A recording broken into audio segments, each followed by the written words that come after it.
Hello, puppies and kittens. Welcome to another episode of Blasphemers Bible. And how are we doing today, kids? Well, we're sober, but it's 9 o'clock in the morning, so that's to be expected. And also, why won't they stop daylight savings time? Yeah, I'm exhausted. I got You telling maybe me? 4 hours of sleep, the usual. I feel for you, man. I do, sincerely. Ugh. You are a busy boy. Life sucks, man. Just being alive, the state of existence is painful. You don't have time for your existential dread. Everything is on fire. Yeah. Lawrence and his cynicism. Yeah, I that's what we're mean, calling it. is it cynicism or is it just sort of realism at These this are point? facts. Yeah, pretty much. Yeah. Oh God, my Bible. Okay, be right back. I need that. Everybody Yes, needs his own yes. Bible, All right, you know. all right. Well, Getting lucky for more me. closer to Jesus. Yes, exactly. Through the SBL's study Bible, I will get Yes. closer to Jesus. By the way, today is Purim, which Oh, we got a drink. Okay. not just. I mean, yes, Well, but if we had read Esther, then it would be appropriate. But no. Although I really wanted to examine Esther because no, it's, Esther's such a cool book. yeah, Thomasino does really have a wonderful commentary for it. there are a lot of good commentators on this. That is true. I just really like Thomasino's. Hmm. So All right. So, are we? All right. I suppose we should probably figure out who's reading for today. I given don't that really you are have. not you, Yes. Hello. Me. yes, Oh, yes, you, I guess. Yeah. I guess I'm technically the only person who would be able to. yeah. Oh You see boy. this? Aaron is thethreatening us. Yo, that's a You That's want to a read very first, big Aaron? spear. Go ahead. Arn. Arn showing off his staff to everyone. Yeah, his big, enormous pole. Yeah. You see the head on that thing? Yeah, shiny, very shiny. All right. Right, So who's reading today? No. I'll I guess I'll read the Yeah. first chapter here. All right. We have Read. 18. Yes. Yeah. 18. Read up to 16. All right. Do you mean through 16? Yes. Yes. Okay, that's what I thought. All right. Up. Ooh, Hezekiah. Right. Yes. Okay. Yeah, this is Yes. where things start getting even more what's the word? Well, I guess in a way more political, as in like in the period of Hezekiah, things start getting more Yeah. they start looking at the past in the in a lot more theological / political ways, as in like they start demonizing certain kings. They start saying, Menacing. yeah. But like in this period, they start like looking back and saying like, well, how did we even get into this whole mess with Assyria in the first place? And then that happens all the way through Josiah, who is the greatest of all kings. Yeah, the greatest. Never of all was a kings. righteous person like him, just like Moses. So Never was a righteous person like him, just like Moses. Yes. How do the writers not realize when they do that shit? no, they love doing that shit. It just didn't really bother them because they're not writing the same way we're writing. Yeah. But Hezekiah, interesting that we have some stuff left over from his reign, like the Siloam inscription. Yeah. Or that's the tunnel actually. Yes. So we still have that left over. Like we found it. There's I forget what the inscription I think this inscription in the tunnel says The that it was built. I think it gives like the amount of people that built it. I think. Let me check this real quick.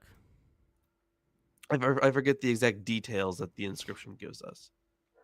Yeah, it says that when the tunnel was finished, um the people just smashed towards each other, axe to axe, and the water poured out to the water Oh, right. alongside 1,000 to 100 units, but it doesn't say the number of people. No. Okay, yeah. I thought it said the number of people. Maybe I was just like thinking of like the I knew it had a number in it somewhere. So it's been a while since I looked at it. But yeah, that's Oh, don't an worry. It's actual not like the preserved thing. numbers in the Bible remain consistent in one telling to another anyway.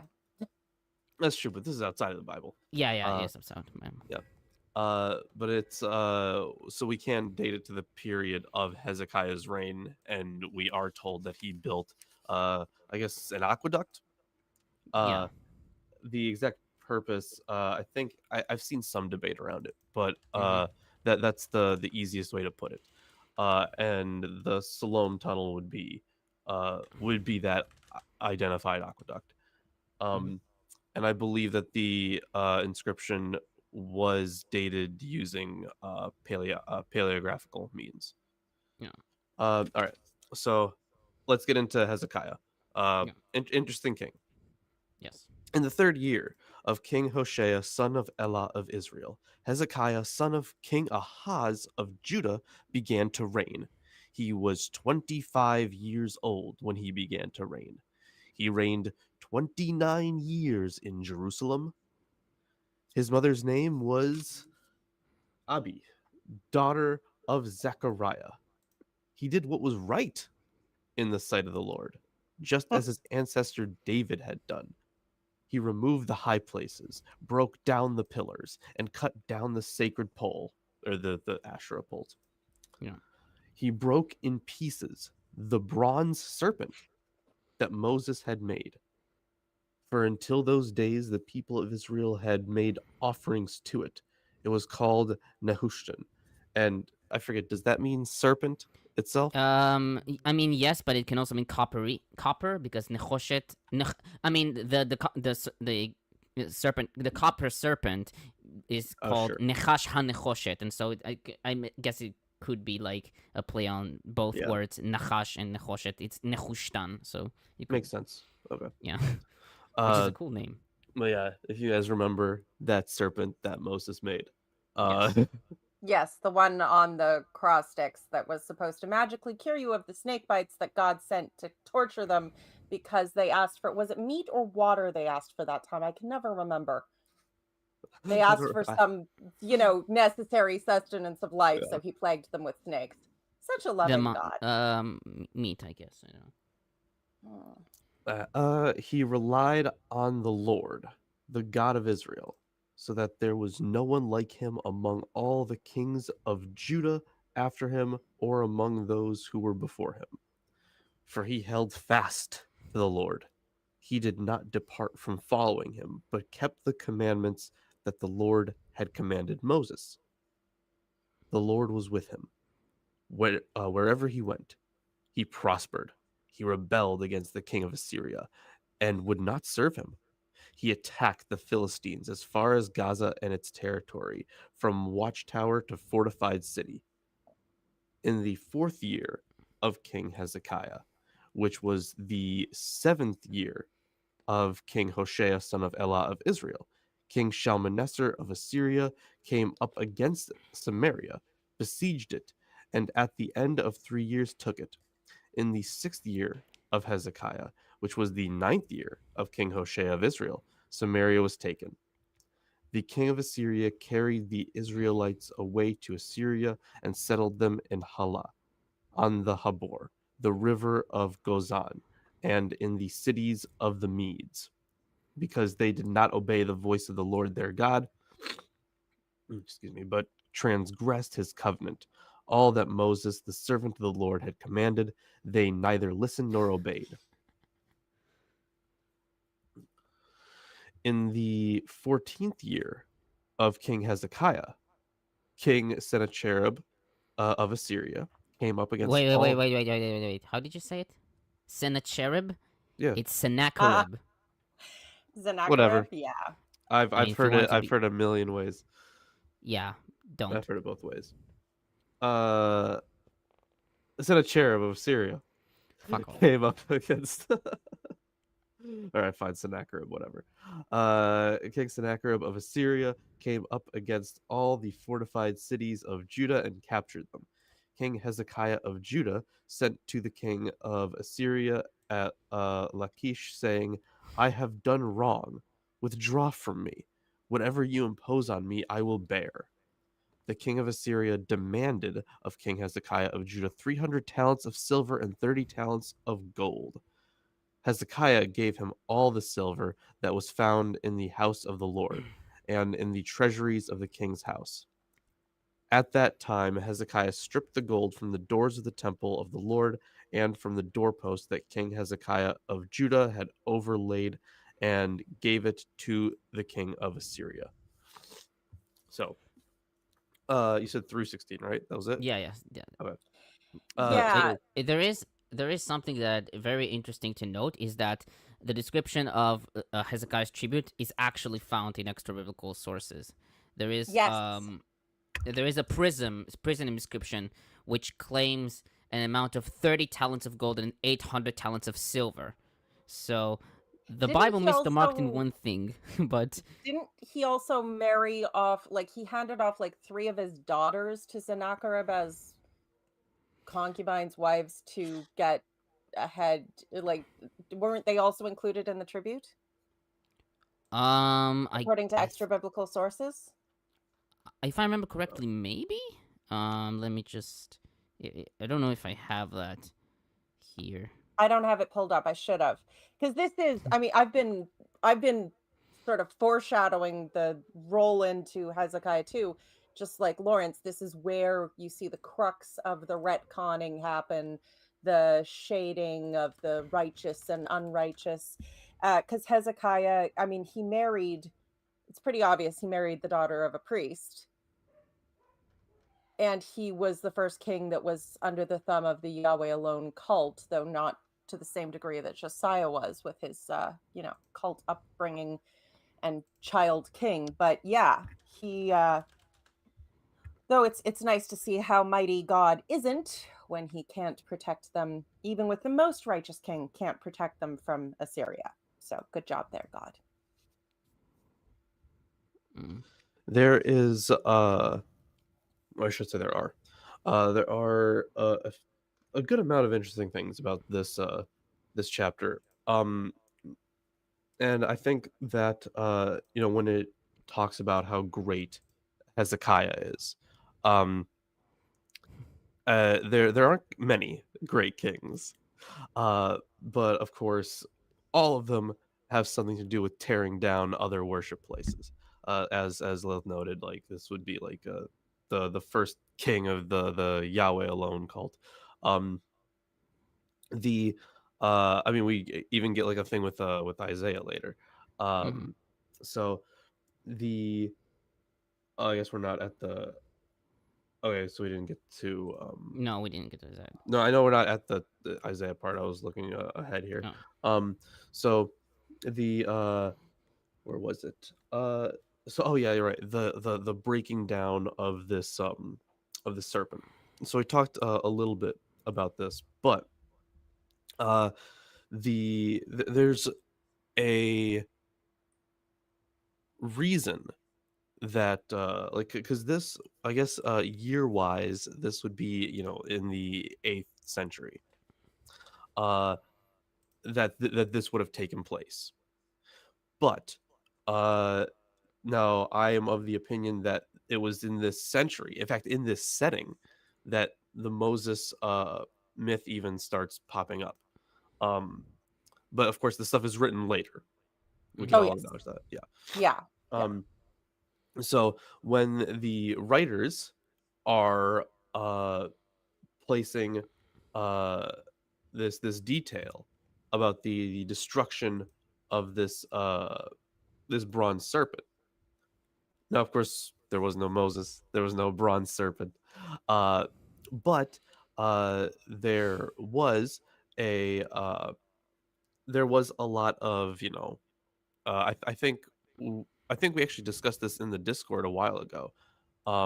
How we do see a lot of or we have seen like evidence of like snake cults in the region. Yeah. Mm. I think we talked about this, right? I think so.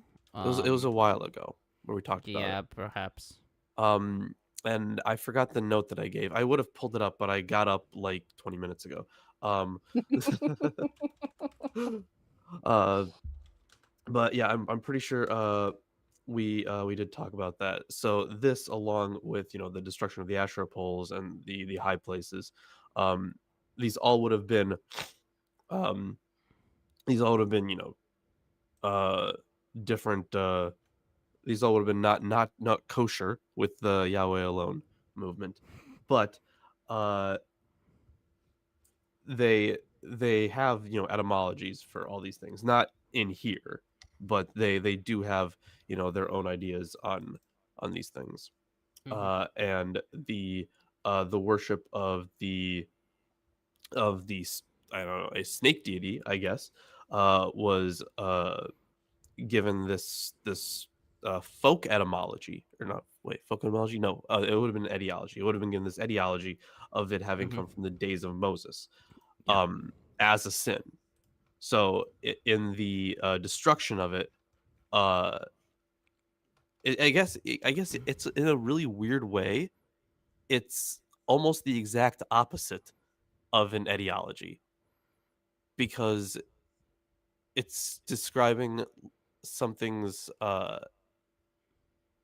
it's mythically describing something's destruction instead of its origin. Yes. I'm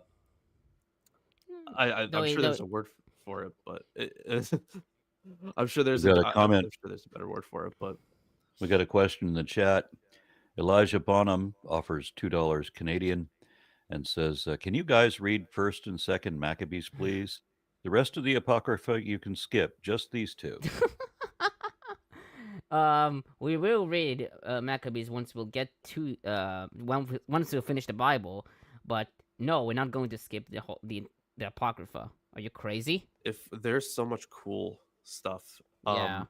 Like, the thing is, if we cover First and Second Maccabees, we would also be covering, what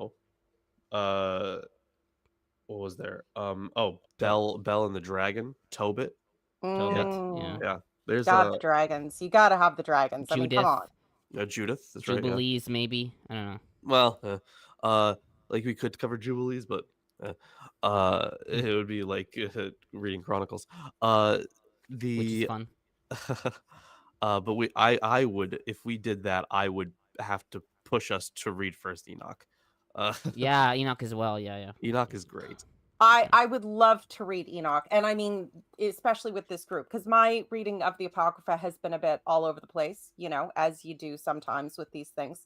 But at the same time, if we don't want to be here until all of us have like if we don't invoke reincarnation or turn somebody into a vampire, we may want to have like a second show during the week to do some of the Apocrypha and bring us up to date on that, if that's I'm not doing that again, so I'm already exhausted. But I guess once we get there, we'll see what my schedule is like. and I'm not blaming you. I'm just saying there's a lot of stuff to cover. Yeah. Okay, so I think I should start. So on verse 1, in the 3rd year of Hoshea, son of Elah, king of Israel. Several commentators note some issues with this sentence. As Sweeney writes, the note suggests that Hezekiah's rule began in 730 through 729 BCE and continued until Sennacherib's siege of Jerusalem in 701, or shortly afterwards. Since Sennacherib did not remove Hezekiah, and Hezekiah was granted 15 more years of life following his illness, most commentators claim that Hezekiah ruled from 715 through 687, which places his reign beyond Hoshea's time. He notes that this is consistent with verse 13, since Hezekiah revolted against Sennacherib in the 14th year of his reign. Since Sennacherib's invasion dates to 701 BCE, there seems to be a discrepancy in the narrative concerning the dates of Hezekiah's reign. He writes, quote, "The various attempts to resolve this discrepancy have failed to persuade most interpreters," end quote. Cogan suggested that the 14 years in verse 13 should be seen as a chronological data, which originally stood at the head of the story about Hezekiah's illness in chapter 20, where Isaiah informed him that he was granted 15 more years to live. The total number of years is the 29 years of Hezekiah's rule in verse 2. The author of Kings was responsible for editing and ordering the traditions regarding Hezekiah, and he placed the dating at the head of the entire collection.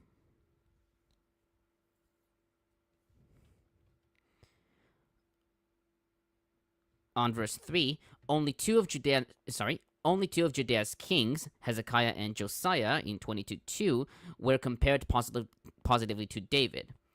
Hens-Piazza writes that when Hezekiah's great ancestor Moses is mentioned in verse 6, the account indirectly implies their equal status. Rabel writes, quote, "If the reference is not hyperbolic rhetoric, it suggests the tradition arose before Josiah's account. In that account, Josiah is praised far beyond Hezekiah," end quote.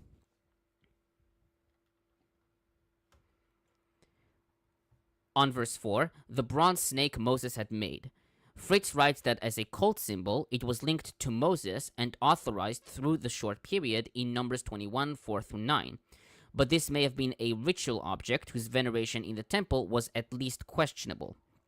Sweeney writes that the Nehushtan figure likely represents a fixture of the Jerusalem temple prior to the time of Hezekiah, and it was probably a typical Canaanite fertility symbol adapted to Judean's religious context. Ronald Hendel, in Dictionary of Deities and Demons, Nehushtan, page 616, writes, quote, "In the Bible, the bronze serpent is evaluated quite differently in Numbers 21 and 2 Kings 18. In the former, the snake image is mandated by Yahweh as a cure for the venomous bites of the seraph snakes, while in the latter, the image is conceived as a non-Yahwistic or idolatrous religious object, which Hezekiah rightly destroys. In the clash between these two texts, we find contested claims about the ritual figurine. It is plausible that the cause of this clash was the prophetic critique of ritual symbols, in which a number of traditional Yahwistic concepts and symbols came to be reinterpreted as idolatrous or Canaanite, quote-unquote, including the high places, bamot, the standing stones, matzevot, and the sacred posts, Asherah or Asherim, which are also destroyed by Hezekiah in 2 Kings 18:4. This reevaluation of traditional symbols, evidenced in the 8th century prophets and in Deuteronomy, may be the motivation for Hezekiah's destruction of Nehushtan. The statement in verse 4 that the Israelites had burnt incense to the statue suggests that the Israelites worshipped it as a god, but the polemical thrust of this remark may be a revisionist gloss on ordinary Yahwistic cultic piety. The bronze snake probably belonged to the traditional repertoire of Yahwistic symbols. This emblem signifies Yahweh's power to heal. Its destruction seems to have occurred in the wake of a wide-ranging reconception of religious practice and symbolism. For what do you know what year that commentary was from? I think the dictionary was from the 90s. 90s, yeah, okay. Definitely since the 90s.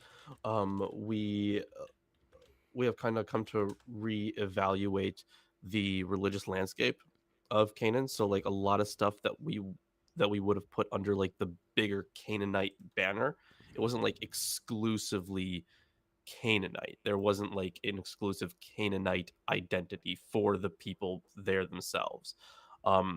They of course shared myths as many cultures do. But the like they would have had like it would have been, you know, a lot of religious diversity.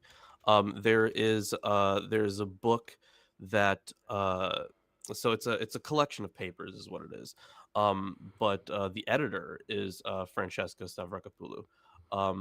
And they do a lot of reevaluating and trying to contextualize the sources, instead of putting them all under one Canaanite banner. It's called Religious Diversity in Israel and Judah. I think that's what it's called. Yeah, and that's it's true. The Canaanite is sort of it's a way to lump together all of the other people of Canaan, as You know well as, what? Uh, as you make the collective identity of the Jews and Israelites as one. it would be, it's kind of similar to the way we would put like if we start talking about like Native American religion, it would be very Right. similar to that. Which is Because insane because there's like thousands of different Mhm, little yeah, tribal groups. yeah, and of And course they even they within them, there's share like, trends. Yeah. yeah, and they share some stuff, of course, yeah. But like putting it all under one, monolithic banner is just not a great way to look at it. Just not accurate at all. Okay, on verse 5, the reading of this verse seems awkward, since a similar statement is made for Solomon in 1 Kings 3:12 or Josiah in 2 Kings 23:5. Gersonides even goes further, stating that even David was unlike Hezekiah, since David sinned, but Hezekiah didn't. Cogan takes the reading, "and those who were before him," as an addition, and notes Burney's opinion that the verse originally read, "and there was none like him among all the kings of Judah who were before him." Sweeney notes Gary Knoppers's opinion that the Solomonic statement indicates incomparable wealth and wisdom. The Hezekiah statement indicates incomparable trust in Yahweh, and the Josiah statement indicates incomparable reform. He writes, however, quote, "Although such a synchronic reading is justified in considering the final form of the text, such incomparability, especially when expressed in relation to the Josiah statement, indicates that Hezekiah was presented as the culmination of the Davidic line in a Hezekiah Deuteronomistic history." Yeah. Yeah, some people do believe that the first iteration of the Deuteronomistic history started with Hezekiah. I generally don't. I would not date it that early, but it would have started somewhere in the period between Hezekiah and Josiah. I would certainly not date it to the You know what first it iteration reminds me to of? Hezekiah. It reminds me of Shakespeare. If you know anything about Shakespeare's plays on all the kings of England, and That they suck. I don't yeah, know. well, yeah. Oh, shut up. Henry V's speech is amazing. I don't care. But at the same time, he's not entirely accurate, shall we say, in how he represents the members of the monarchy. He is focused on complimenting those who are in the ancestry of his patron and insulting those who are, from the other side of the War of the Roses or any of the subsequent dynastic issues. And that includes like Macbeth. The entire story, how it was contrived in that way, is like, okay, the characters are historic, sure, but not entirely accurate in how they're being represented here. So it's very much that vibe of, pushing a specific narrative with kings. And I think a lot of the David stuff would fall under that category too, because David, we don't have any evidence for any historic David. There's obviously all these tales and kind of a heroic mythical character. I'm not saying there was no David. I'm just saying like it's I mean, somewhat we have shrouded in we have the prehistory there. one reference. We have like the one Yeah, but like even that is to is the years later, and ancestry of yeah. David. Like, yeah, Yeah. okay, your kings claim descendants from someone they've hyped up a lot. That's new. So I got a comment from Rimmer's Brigery. I know I'm not saying that right, but for Lawrence, it's like Norse, Danes, Swedes.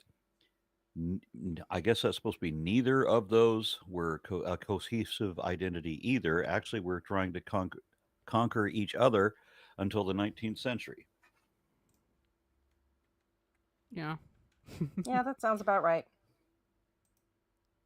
You should do it again, it'd be funny. So on verses 6 through 8, Hens-Piazza writes that Hezekiah is depicted as a model of Torah faithfulness for all time. That he held fast to Yahweh testifies to the tenacity of his relationship with God. and that, quote, he did not depart from following Yahweh, end quote, witnesses to his attention to God in all things. She writes, quote, the result of such unmatched fidelity is a triumph for the Deuteronomist to report. The record indicates that as a result, quote, the Lord was with him wherever he went, end quote, in verse 7. Thus, the covenantal promise of divine presence manifests its fullness here, backed up by concrete evidence. Hezekiah rebelled successfully against Assyria and refused to serve the foreign sovereign. In addition, he was victorious in his military struggles with the Philistines over boundary lines, a group that previously only David could defeat, end quote. On verses 9 through 12, the notice is a summary of Samaria's chronology based on 17:1 through 23, and fits the dates listed there with Hezekiah's rule. Sweeney writes that the placement of the narrative in its present context, quote, serves the overall historiographical perspectives of the Hezekiah, Josianic, and exilic editions of D.H., end quote. Cogan notes that the synchronisms between Hezekiah and Hoshea in this chapter, in verses 1, 9, and 10, contradict the dates recorded by extra-biblical sources. Hoshea ruled from 732 or 1 through 724 or 3, when the siege on Samaria began. If Hezekiah's first year was 727, then 724 or 3 was the 6th year of Hoshea, not his 9th. He writes that the 3-year difference was created by the calculations of the author of Kings, who did not know that Hoshea's rulership ended before the siege began, and in those years there was no king in Samaria. Oh, look at that, a wild Isaac. Sorry, I forgot you guys A changed wild- your clocks. Oh, you sweet summer child. So everything's an hour earlier. Yeah, sorry about that. We're trying to petition our government to stop too, so. Well, if it was at the same time of the year, it wouldn't be so bad. Yeah, we're going to do this stupid thing. We just do it at different times. Yeah. What it could was a possibly go Nazi wrong? ploy. Okay, on verse 13, Sennacherib, king of Assyria, attacked all the fortified cities of Judah and captured them. Rabel notes that the Assyrian annals in Anat 287 through 8 reveal that Assyria regains both Phoenicia and Philistia before turning against Judah, where 46 fortified Judean cities on the eastern borders of Philistia are taken. Sennacherib boasts that he shot Hezekiah in Jerusalem like a bird in a cage, quote unquote, by setting earthworks to prevent egress from the city. Sennacherib has overrun the country, stripping its resources and blockading the city.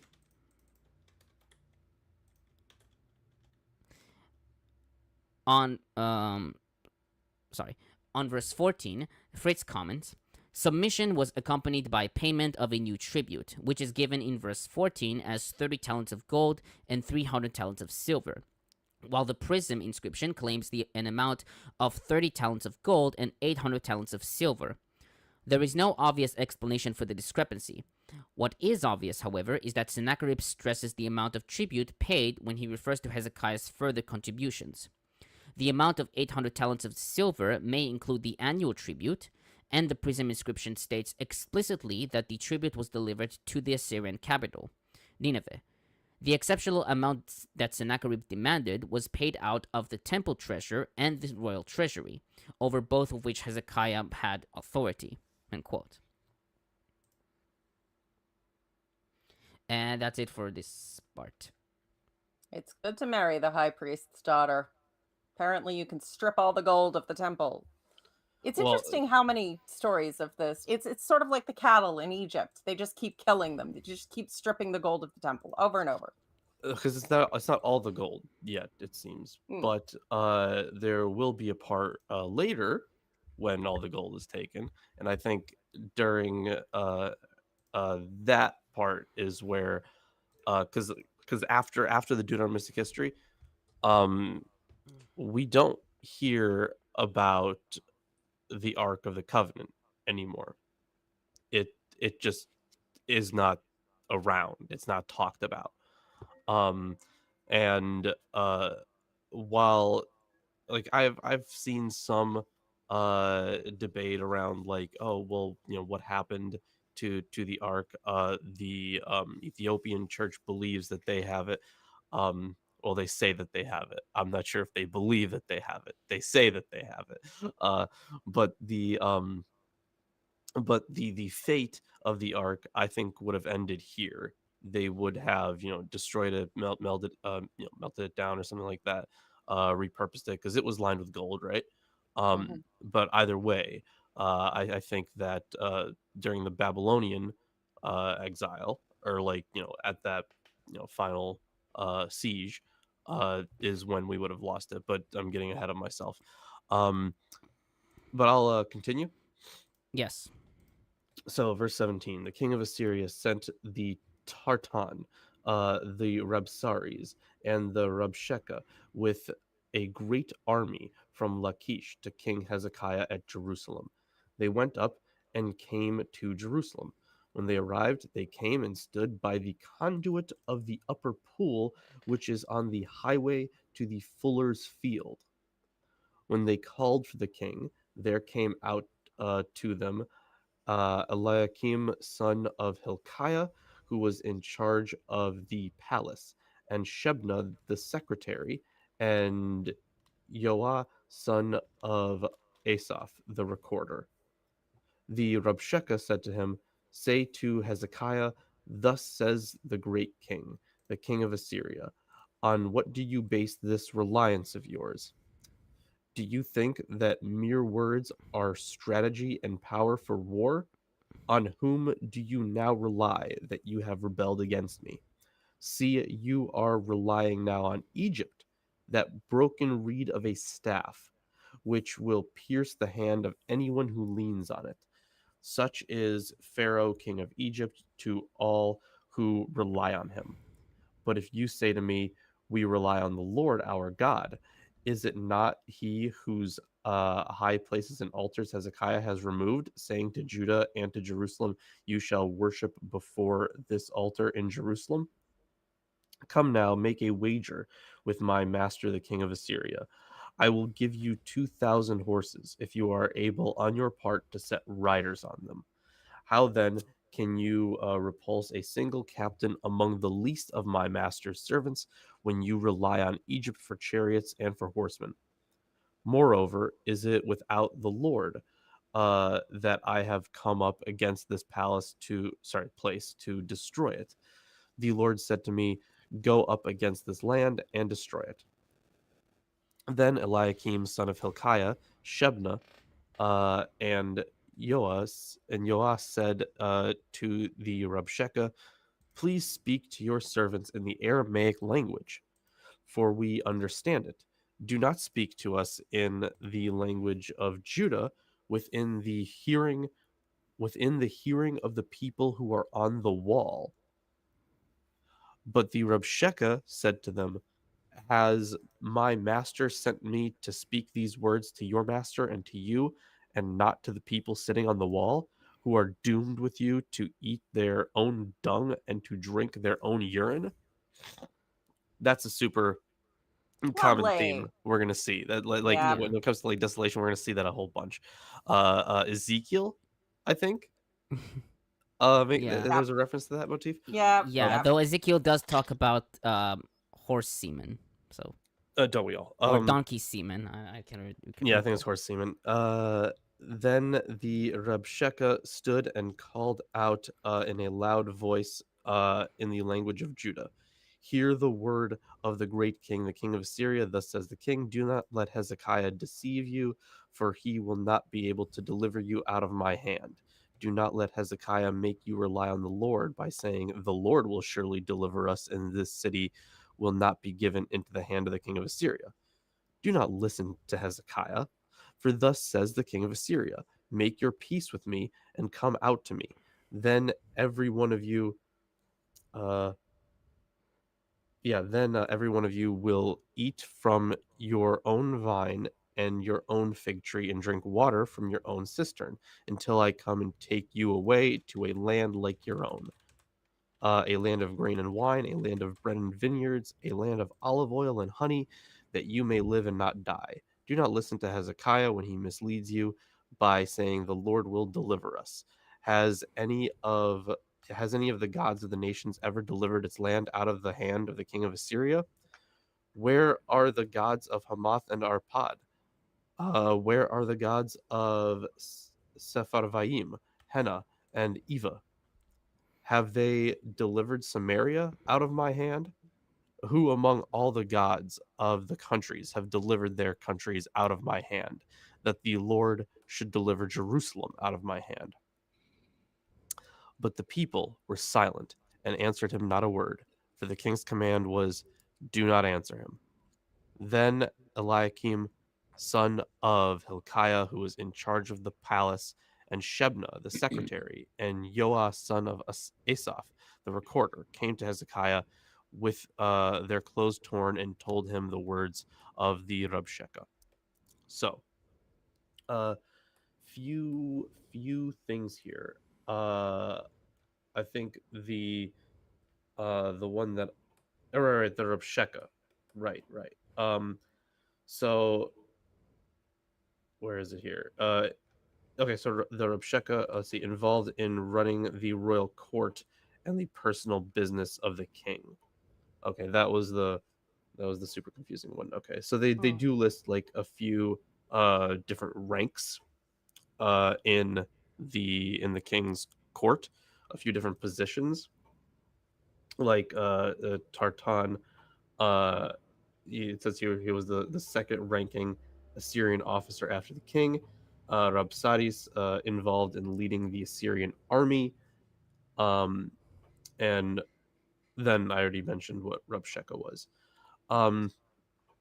These are all different positions, but you can kind of see the theology's already popping through. Like this to me doesn't strike me as an actual account.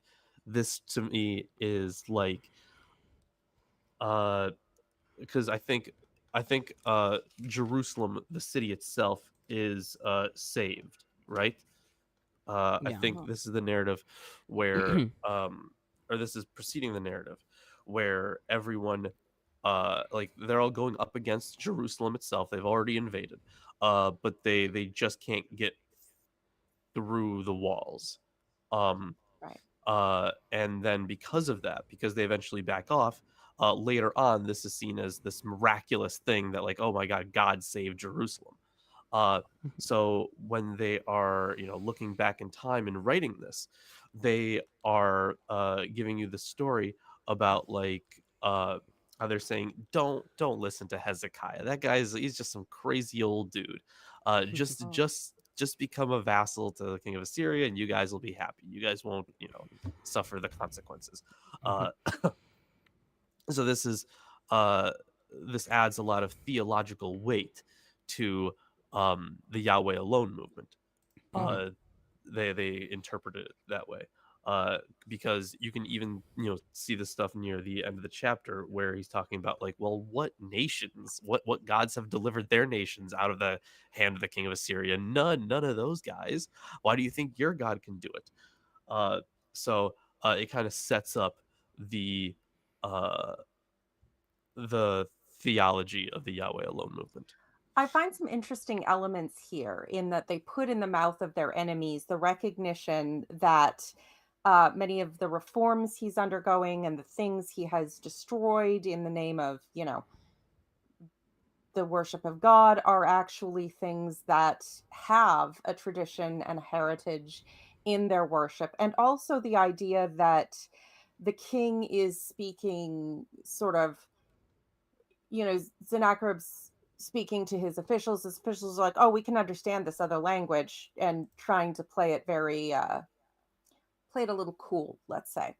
But at the same time, that isn't what you want from your leaders. You don't necessarily want them to be speaking in languages you don't understand to make plans behind your back that could screw you over.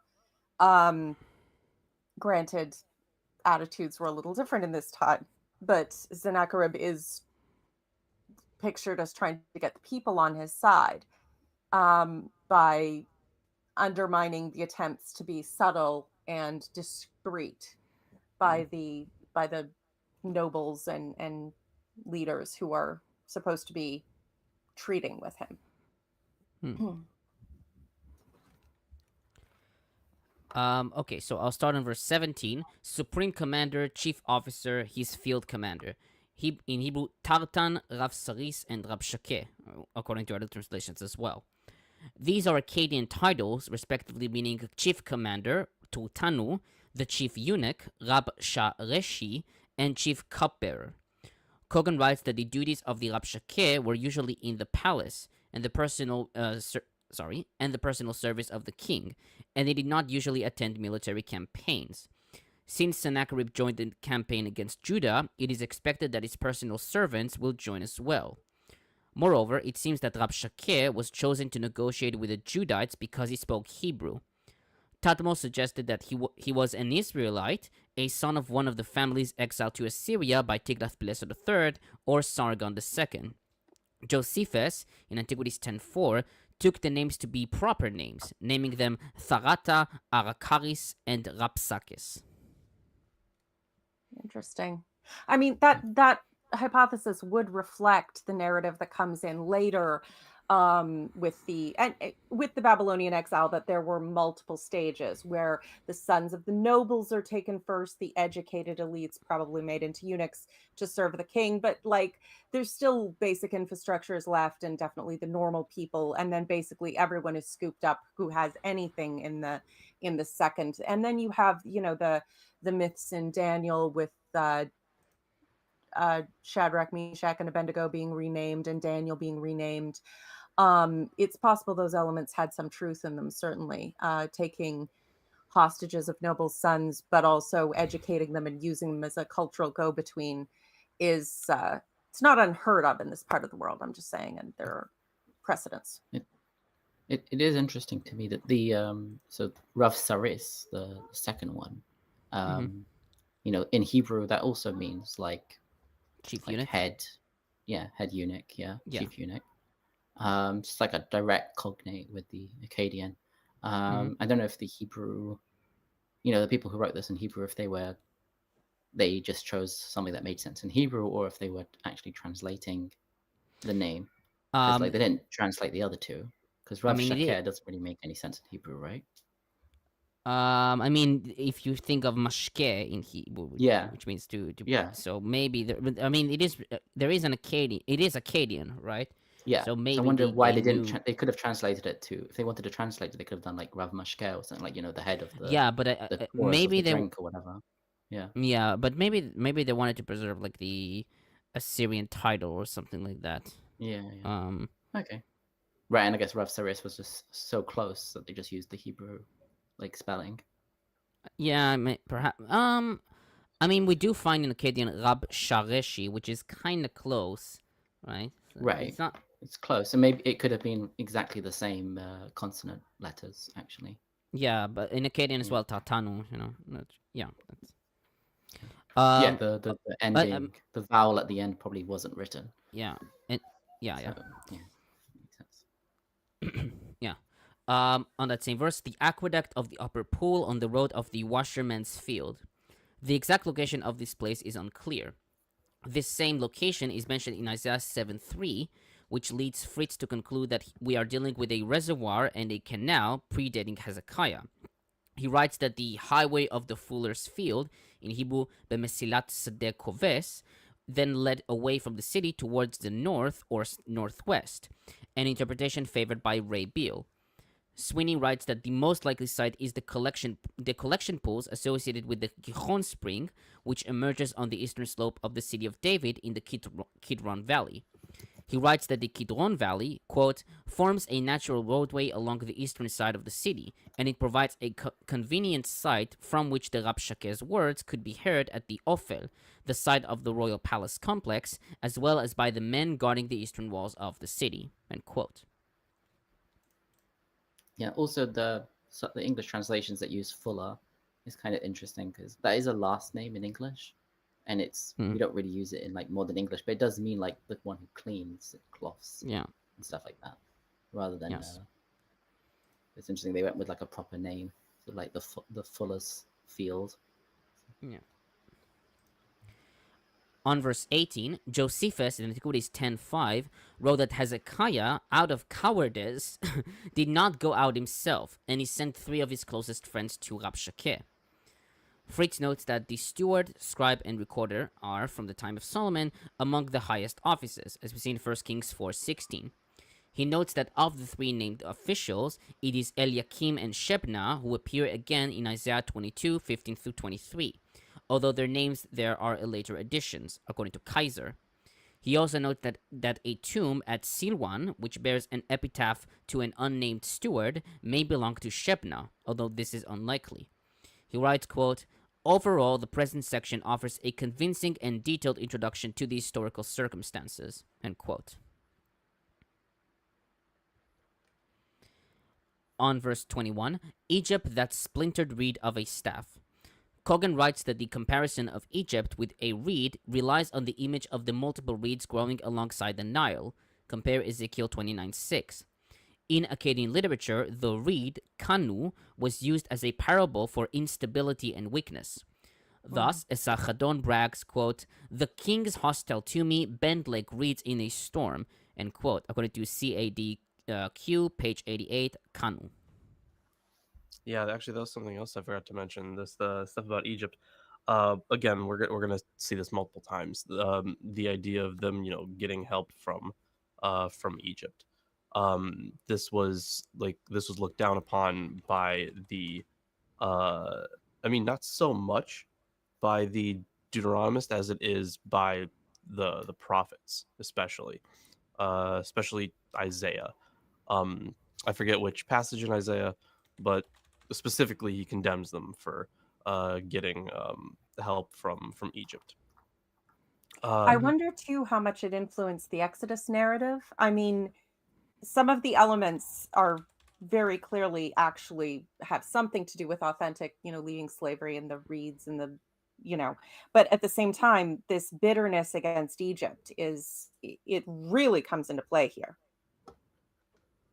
Yeah, because But I mean, if they were an occupying power, before this period, then maybe they have a history of like rebelling against an occupying power rather than running away from Egypt. It could have been more of a, we were slaves in our own land by the Egyptians, and then Right. that developed over And then time the Exodus narrative being a switch up of that to comfort people who were being dragged away from there. Okay, yeah, that makes a lot of sense. Yeah, because for a long time Egypt did rule the region, which is why the Exodus narrative didn't happen, or a good one of the reasons.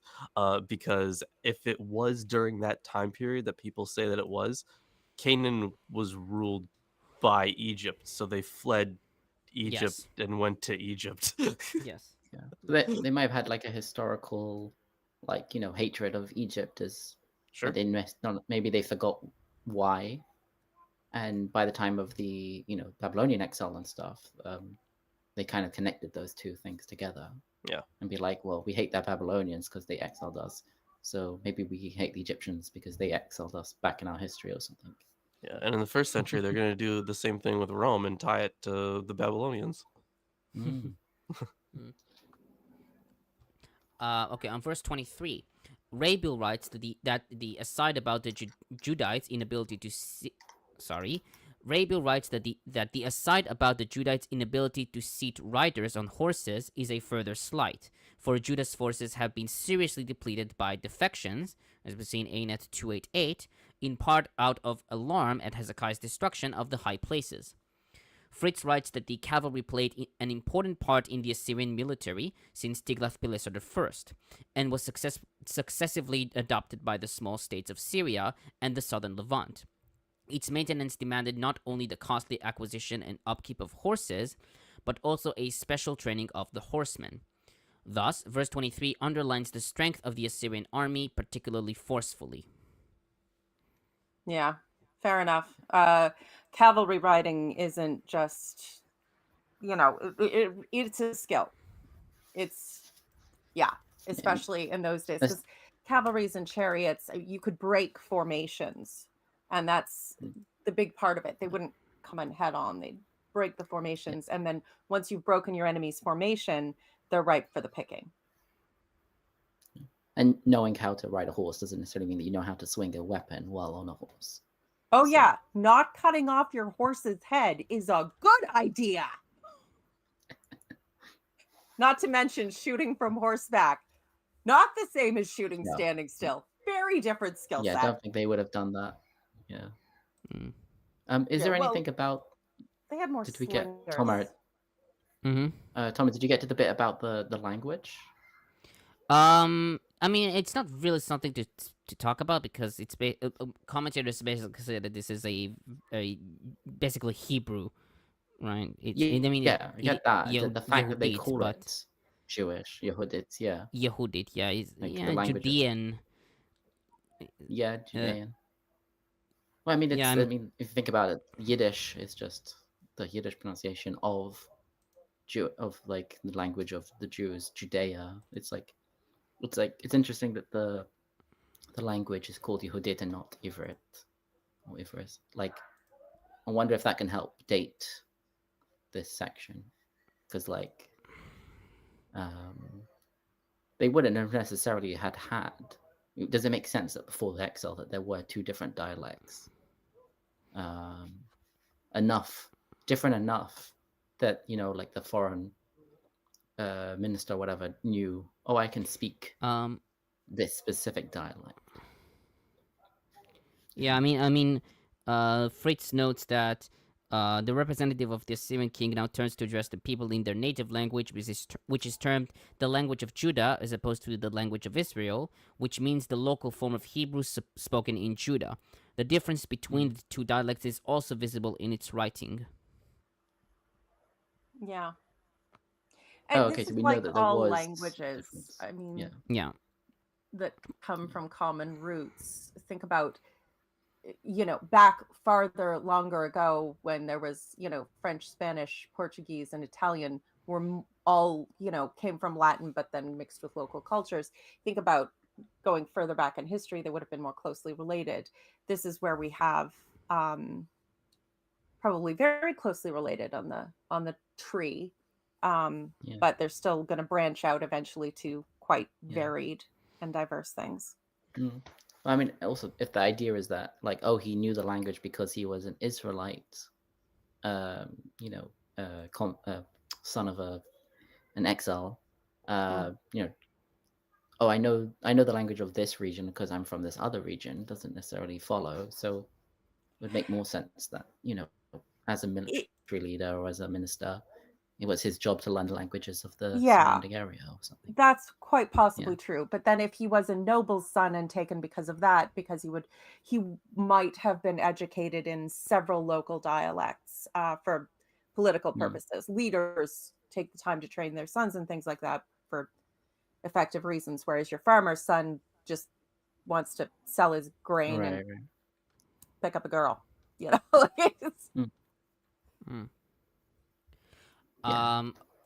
Yeah. On verse 24, Fritz comments, the reference to Egypt stems probably from the coalition with the Pharaoh and the small kingdoms of the Delta into which Hezekiah had entered, according to verses 13 through 15. Trust in the once mighty Egypt for support would explain why Hezekiah challenged Assyria. Also, it was an Egyptian army that was present at the decisive battle at El Teke. In his message, Sennacherib heaps nothing but scorn on the two coalition parties, following his victory and the restitution of Assyrian hegemony. On verse 25, Cogan notes that the idea that the local gods supported Assyria was common in Assyrian political thought.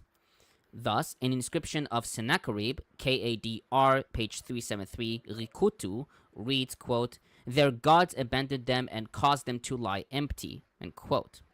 Sargon, who conquered Babylon, argued that Marduk, the main god of Babylon, called upon him to rule Babylon in order to save it from the unlawful, quote-unquote, rule of Merodach Baladan, as we see in Kadl, page 172a, Libu 3c. It's so heartening to know that the divine right of kings has been bullshit they've been pulling out as long as there have been kings. And the divine right of this particular king, because my God likes me, and you're an evil bastard because he doesn't like you. So I think like traditional Jewish commentators saw this as either him claiming that he actually thought he spoke to God, but he was, dealing in sorcery and, whatever.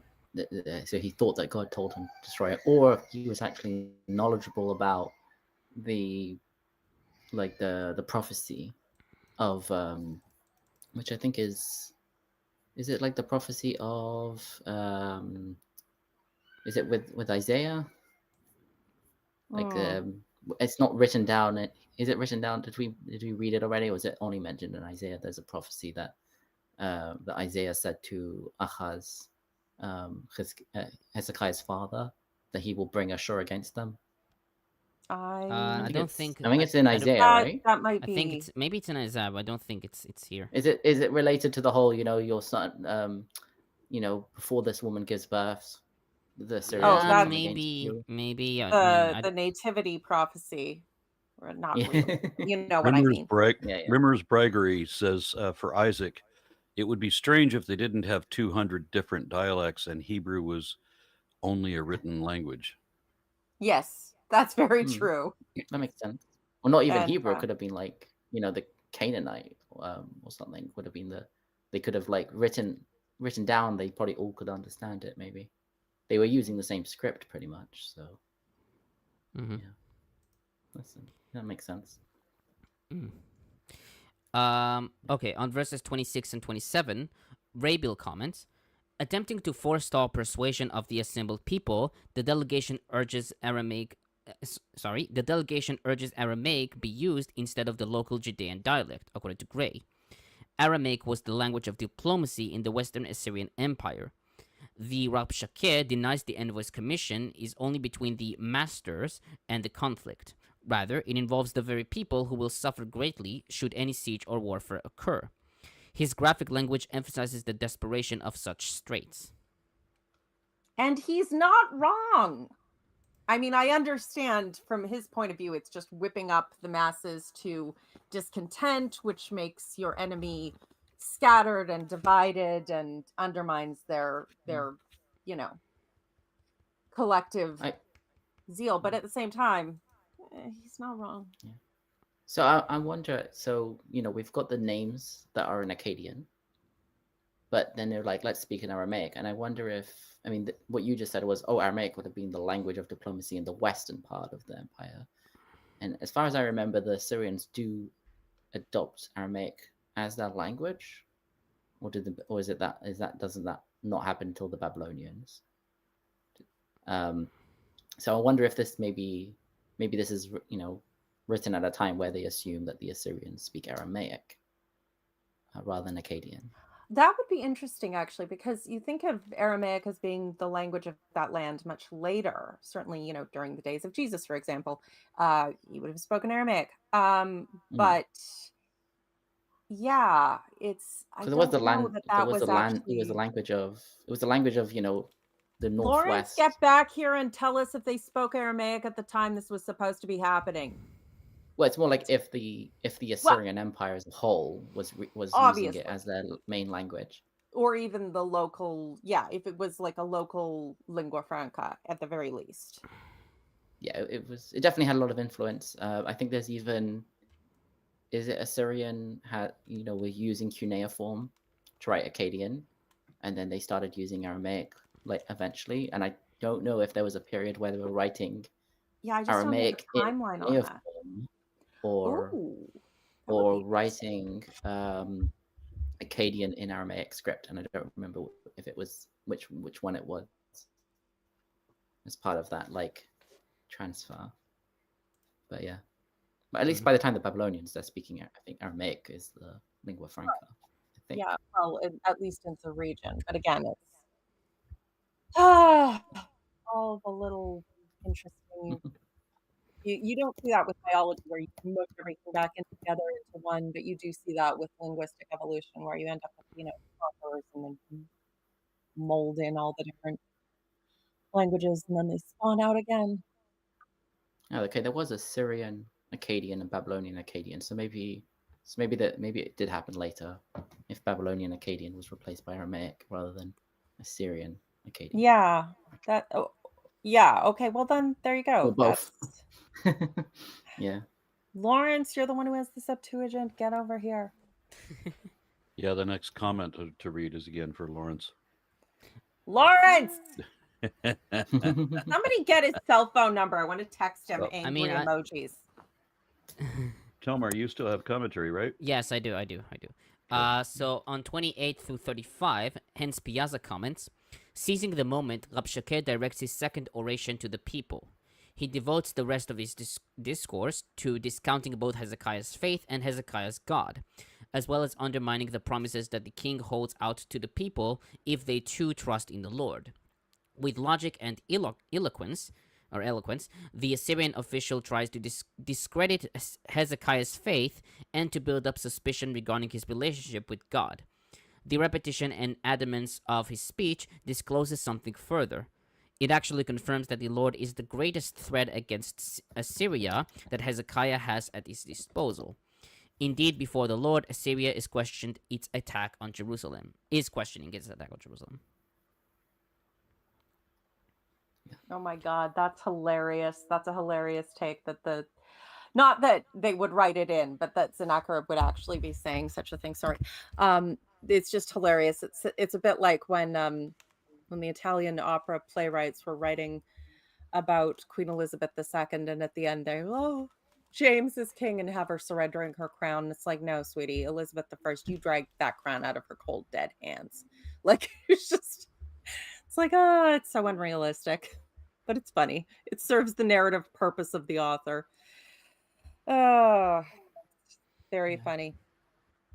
Yeah. So it looks like the 7th century, which is where we're still in the 8th century, but in the 7th century, Akkadian was gradually replaced with Aramaic. So Okay, it could there be that we this go. story is a bit anachronistic in saying that let's talk in Aramaic, or it could be, as Thomas said from that commentator, that it was that they did use it because, like, it was considered a lingua franca in Canaan. But I don't see why it would have been. Yeah, no, I don't see why it would have been if it Unless replaced the the second Arameans were form of quite powerful Akkadian, for a not the bit. first form of Akkadian, because Aramaic had its peak at some point. It wasn't a pre-existing It's just language. interesting when you have over time, and when you have someone conquering another, an empire conquering another empire, and then they adopt the conquered language as their own. Yeah, you That wouldn't doesn't normally adopt the happen. conquered language. You might adopt elements of it. Yeah, I mean, it could be because loan Aramaic was words. written in an alphabet, and they were like this. We still use This Aramaic is so much better than numerals, cuneiform. and so that's totally valid. But yeah,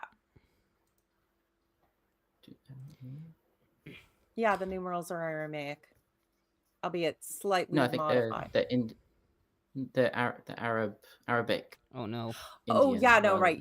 than- Yeah, Yeah. no, you're right. Okay. Indo-Arabian. Weapon. Indo-Arabian. Very well. Yeah. Sorry, what did I call them? Arabic Descendant of Indian. Arabic. Yeah. Aramaic. Arabs have their own Yeah. numeral system. So Yes. Yeah. But Um, we both got them from India, I think. yes, we did. So on 32, Cogan comments, Rabshakeh did not hide Sennacherib's final intention to exile the citizens of Jerusalem, based on the Assyrian policy, which was in force ever since Tiglath-Pileser III, compare 1529. However, he promised them that the conditions in exile will be similar to that of the land. These words were not a false promise. The Assyrians had an interest of taking care of the displaced, in their journey to the lands of exile and in their new homes. The Assyrian interest was economic, wishing to gain the most of their power and abilities of the exiles. Displaced people from the west were usually settled in Assyria itself. Sennacherib settled many exiled in Nineveh after its rehabilitation. Yeah, that makes sense. Very much 10 Commandments and Moses going, the city is made of brick, my lord. The strong make many, the weak make few, the dead make none. Like, if you're going to take all these people and get them to work for you, if you take care of them, they will do more work. All right, someone want to catch me up where we're at? Yeah. 33. We have a ask you comment from questions that Sambot only you can answer. Potter, offers $5 Californian, Canadian, and says, Will you folks be covering all the extra stuff that the Catholics added to the Bible? I don't even know if we we can certainly, but I don't know. We haven't really decided on whether or not we're covering the Catholic canon or the Protestant one yet. Wait, One of the I think factors in that decision would be, where is it? I mean, my understanding is that, because I'm obviously never read the Apocrypha, but wouldn't it still precede Revelations in their Oh yeah, order? yeah, definitely. Okay, so, but it would still follow the Gospels, right? No. So okay, so when it comes to the some of Catholic it. stuff, they're talking about like, for instance, we're talking about Maccabees. They're talking about Judith, Tobit. Those would be Before the I gospel. guess you could call them intertestamental period. They're like the Jewish apocrypha that was never Yeah. part of any Jewish canon, but was Though I known thi- I- to rabbis and stuff. Yeah, though I do think they loved Ben Sira, but they didn't include it for some reason. Ben Sira's insane. Yes. That guy's fucking crazy, I swear. Yes. So the Enoch. yeah, Enoch would be like well, that's only in the Ethiopian canon. Oh, okay, but it's yeah, one of the intertestamental writings. It is, yeah, it is. So I don't know if we should cover those or not. We can certainly. That is an option, but we haven't totally decided on that, because what we would have to do is we'd have to get through the Old Testament. So once we're done with the prophets or whatever, we'll go into stuff like Judith and Tobit. That is an option. So like a lot less stuff is written on those, and, compared to the Protestant canon. But there's certainly a lot of cool stuff in there, and I think it would add a lot of context once we do get to the New Testament. So like I can see the benefits for it, but I can also see the downsides of this being even longer than it would That's a normally downside. Well, be. Sometimes we could have a talk about it closer to the time. I think I laid think out we what should. would be most useful for context, because I mean I was raised with the Protestant canon. I was not raised with any of that. Not that that's prevented me from reading some of the additional material, because it's fucking hilarious, but at least see, the some of thing it is. Then like, should we also cover? I think during the Daniel portion, maybe we'll cover the Greek additions to Daniel. But the We'll have to talk about that. yeah, there's quite a lot of stuff that we could cover. But this is why on my channel we had both Atheist Sunday School and Friday Apocryphal podcast.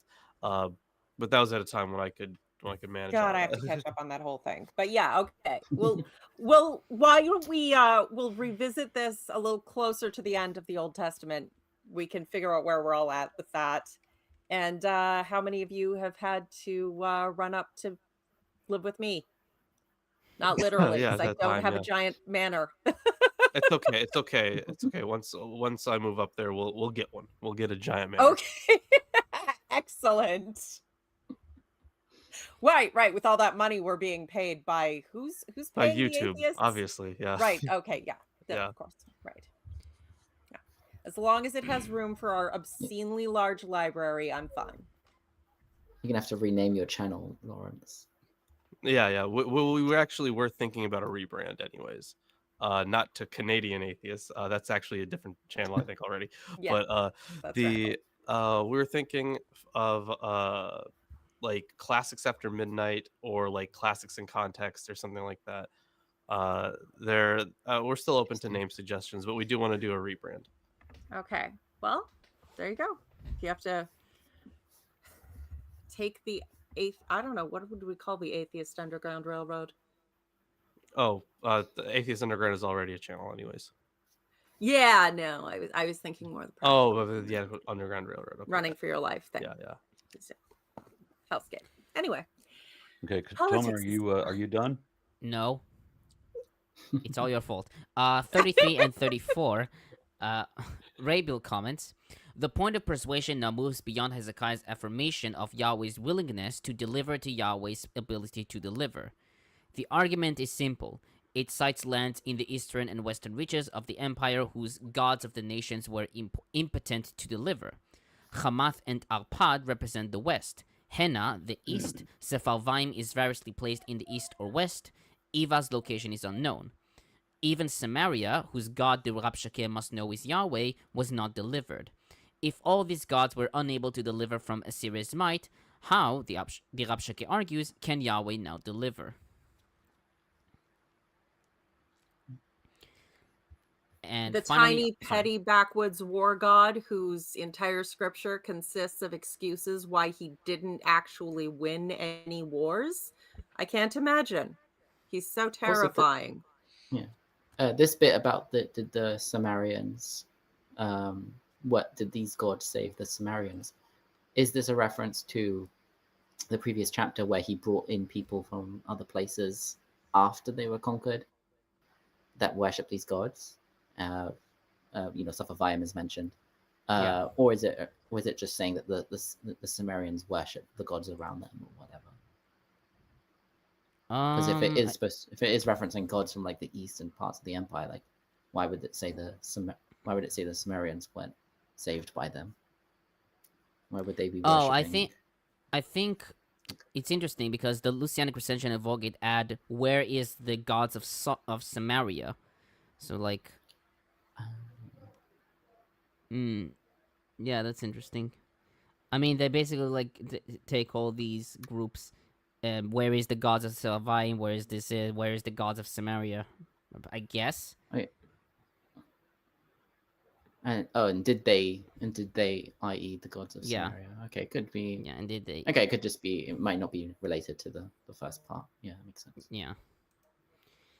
Okay, and finally on 37, with their clothes torn, traditionals based on Talmud Sanhedrin 60a. Sorry. No, you went robotic for a second. Oh, sorry. Traditionals based on Talmud Sanhedrin 60a wrote that they tore off their clothes because they heard blasphemies of the name of Yahweh. Tearing clothes is a sign of mourning, as we see in 1 Kings 21:27, 2 Kings 5:7 and 8, 6:30, and 22:11. Fritz writes that the tearing can be understood almost as a commentary on the Rabshakeh's speech, and Hens-Piazza takes it as, quote, a sign of their desperate repentance, end quote. Take note, everyone. When you hear blasphemies, take off your clothes. I already did. You should all be naked in the chat right now. Yeah. Hey! I'm not wearing my good bra. I knew we were doing like orgy Sunday school, I would have worn something better underneath. Well, I mean, we're saying the blasphemy. We aren't necessarily the. Yeah. You're right. Blasphemy. As long as I don't listen to you, I can keep my clothes on for now. Sorry, it's snowing here, so you know. Not that I don't. Maybe it's love just you maybe it's just the Christians in the chat need to take their clothes off because of us. All right, let's go, people. The only ancient Christian that I have is Ephraim, who said that Sennacherib is a type of devil, and this is confirmed by the words that the Rabshakeh boastfully speaks against God. Yeah, that's it. I don't understand what that means in Christian theology, that this man was a devil. A type what does of that mean? The devil. A type of devil. But what does that mean? Does that mean that he became a demon? He was a demon and a man? Opposer. Oh, okay. Okay, so they're not saying that he's a demon. Okay, he's just evil. He's a type of evil inherent in humans. Well, if there's different types, then is a demon a different type of devil? I mean, what According are the different types? I need to have a taxonomic definition here. The thing is, they do get into it in later centuries. They do kind of set up a whole, essentially, the taxonomy for it. I always find it confusing. It does become like cladistics. There you go. I remembered that word. Aaron taught me that one. It isn't true that they use devil as a like you'd think that the devil is Satan, but somehow they sometimes use devils in like plurals, like as synonymous with demon. It's a bit confusing, but I guess it just means an evil force, right? Devil, like diabolos. Or someone you don't Diabolos. like. Yeah. My insane ex used to say I was a demon. Well, Yeah. Lilith. So reading is kind of difficult for me I at the leaned moment into it. because ever since the eye surgery, I find that sometimes in order to focus, I have to close one eye and squint with the other one because one has Okay. retinal no. problem and the other one has double vision for whatever reason, and they're somehow We related. could get you a large print Bible. He's reached his old man era. Now I told I you, you have the spearhead. Get your iPad. Go Odin. Go full Odin. I was just about there. Right. So do you want me to read the next chapter? No, I can read it. I do have large font and everything. I'm Oh, okay. if people see me reading with one eye, that's kind of why it's hard to do with both eyes open. You're not just raising one eyebrow because of how weird it is. Right. That Right. too. It's just if I open the other eye, then there's a whole bunch of visual things going on with the old eye, or the other eye. So I sometimes have to close that just to see. Weird. Okay, so, Read up through 19. okay. When King Hezekiah heard it, he tore his clothes, covered himself with sackcloth, and went into the house of the Lord. Oh, I'm sorry. What did you tell me? How far to read? 19. 19. Okay. And he sent Eliakim, who was in charge of the palace, and Shebna, the secretary, and the senior priests, covered with sackcloth, to the prophet Isaiah, son of Amoz. They said to him, "Thus says Hezekiah, this is a day of distress, of rebuke, and of disgrace. Children have come to the birth, and there is no strength to bring them forth. It may be that the Lord your God had heard all the words of Rabshakeh, whom his master, the king of Assyria, has sent to mock the living God, and will rebuke the words that the Lord your God has heard. Therefore, lift." Hold on, sorry, maybe I shouldn't have done this. Sent to mock the living God, and will rebuke the words that the Lord your God has heard. Therefore, lift up your prayer for the remnant that is left.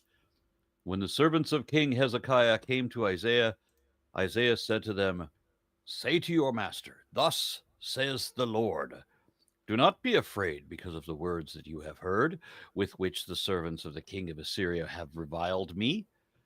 I myself will put a spirit in him so that he shall hear a rumor and return to his own land.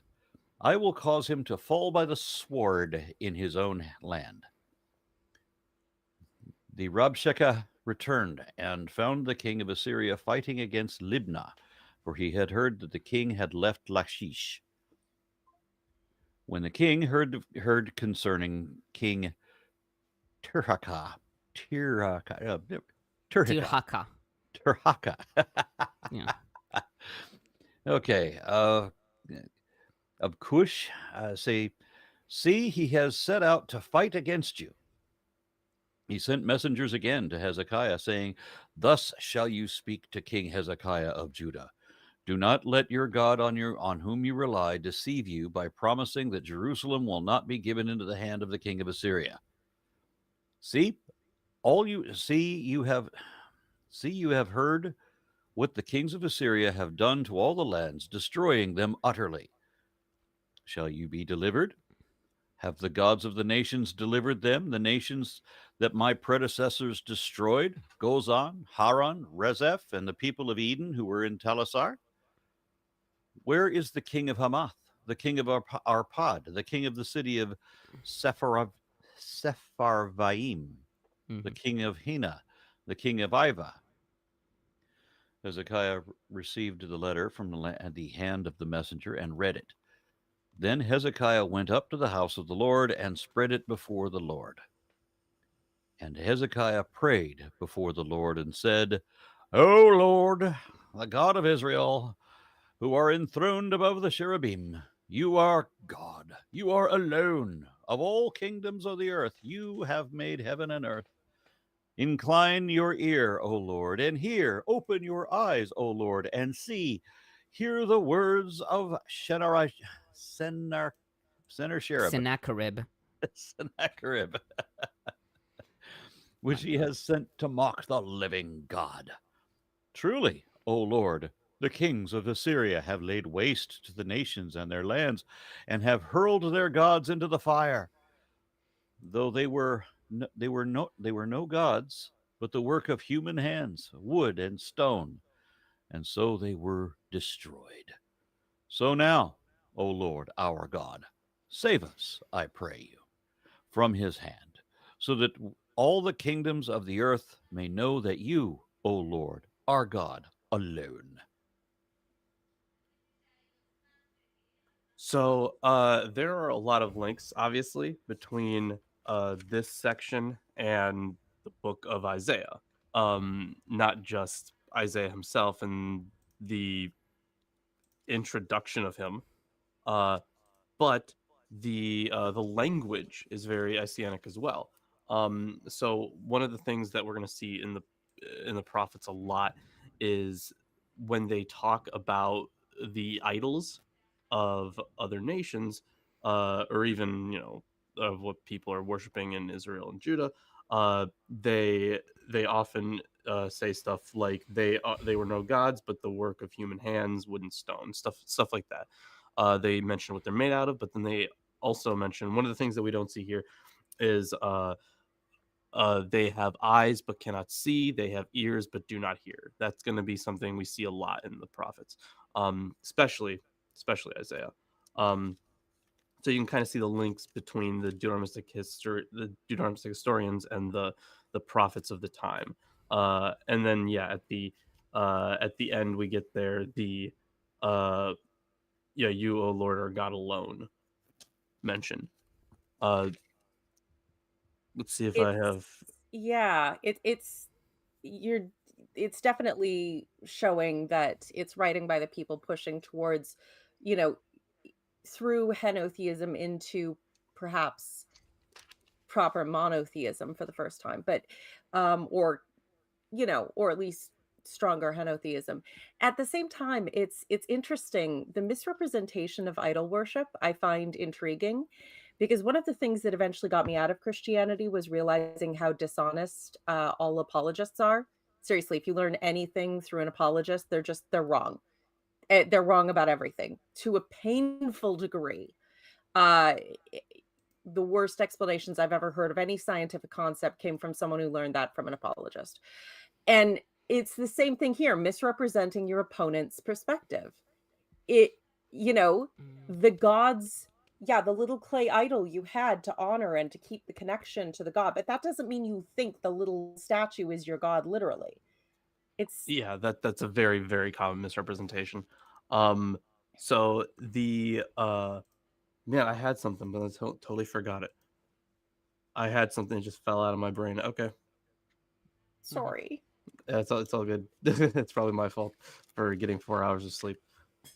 Yeah. And I understand that, or do I understand correctly that there were multiple Isaiahs, right? There wasn't just like one. Yeah. Okay. Oh, hell yeah. So there are also multiple Edens. Edens? Oh, when it says there, and the people of Eden. Yep. Who were in? Yeah. Okay, gotcha. So I'm not sure about this city of Eden, but certainly the one in Genesis has a lot of different connotations. In later years, it would be identified as like the I think the word in Greek is omphalos, which is like the it was a word for like belly button, but it's supposed to be like the center. There were a few cities in both the Bible and in like parabiblical literature and in apocryphal works that that took that mantle as like the most important city, as the one that everything else is like centered around. This was a very common motif in the ancient Near East, but I don't, and I'm not sure about this Eden though. No. I mean, I don't know what Aaron thinks Eden is here. It's not the In the Garden of Hebrew, Eden. it's actually written differently. No, it's Eden rather than It's Aden. Eden. Oh, I don't know. Yeah. It's transliterated the same. Yeah. I I mean, think it is.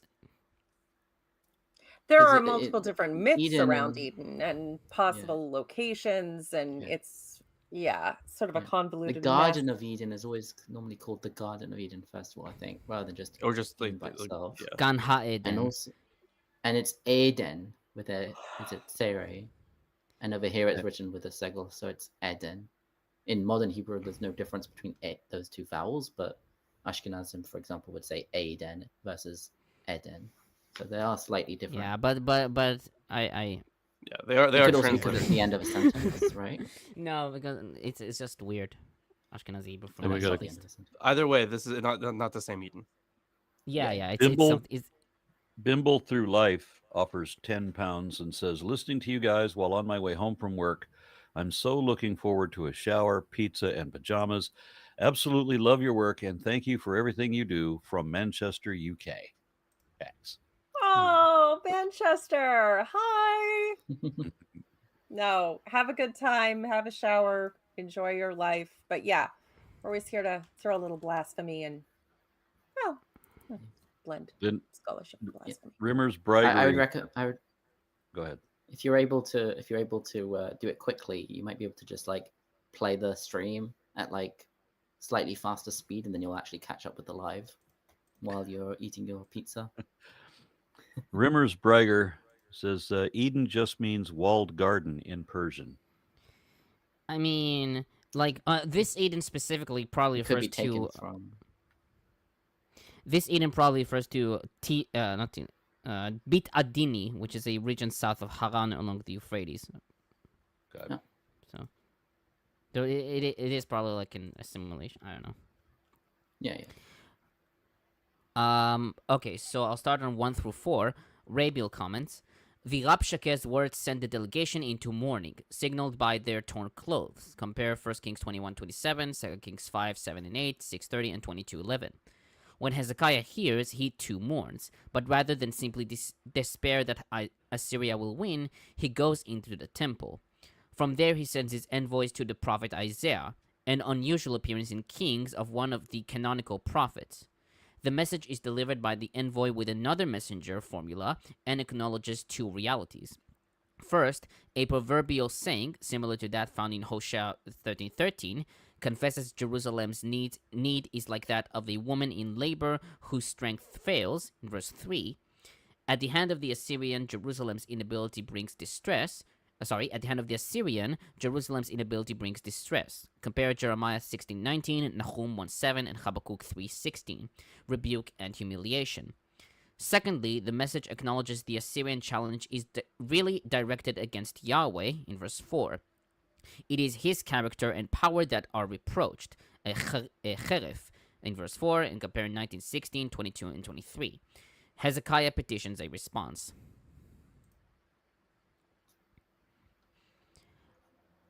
On verse 3, as when children come to the moment of birth and there is no strength to deliver them.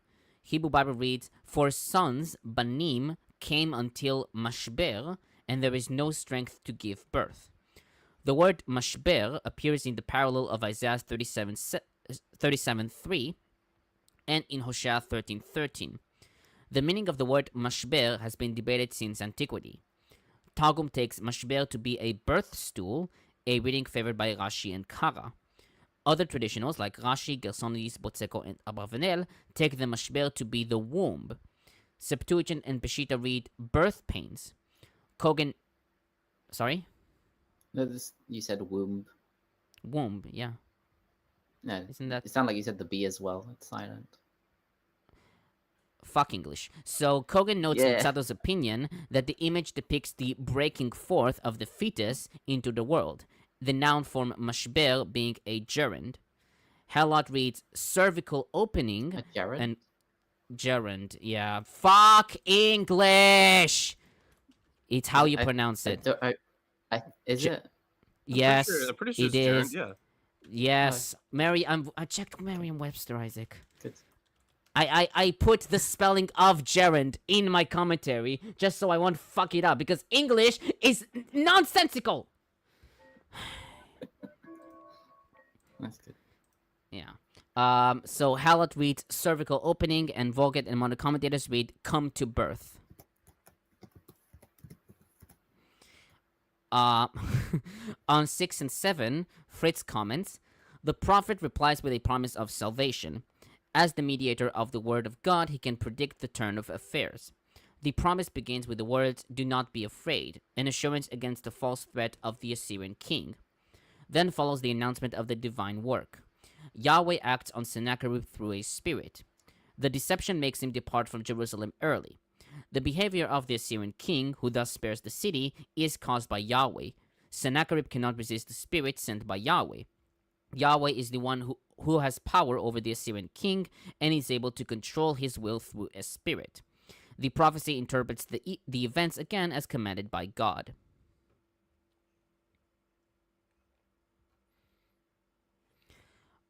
On verse 9, Tirhaka, the king of Cush. We know of an Egyptian pharaoh called Taharka of the 25th Nubian dynasty, who ruled Egypt from 690 to 664 BCE. Rabiel notes that it is widely agreed among scholars that Tirhaka was a young man in 701 BCE. The title king reflects the perspective of the writer's own time and is anachronistic.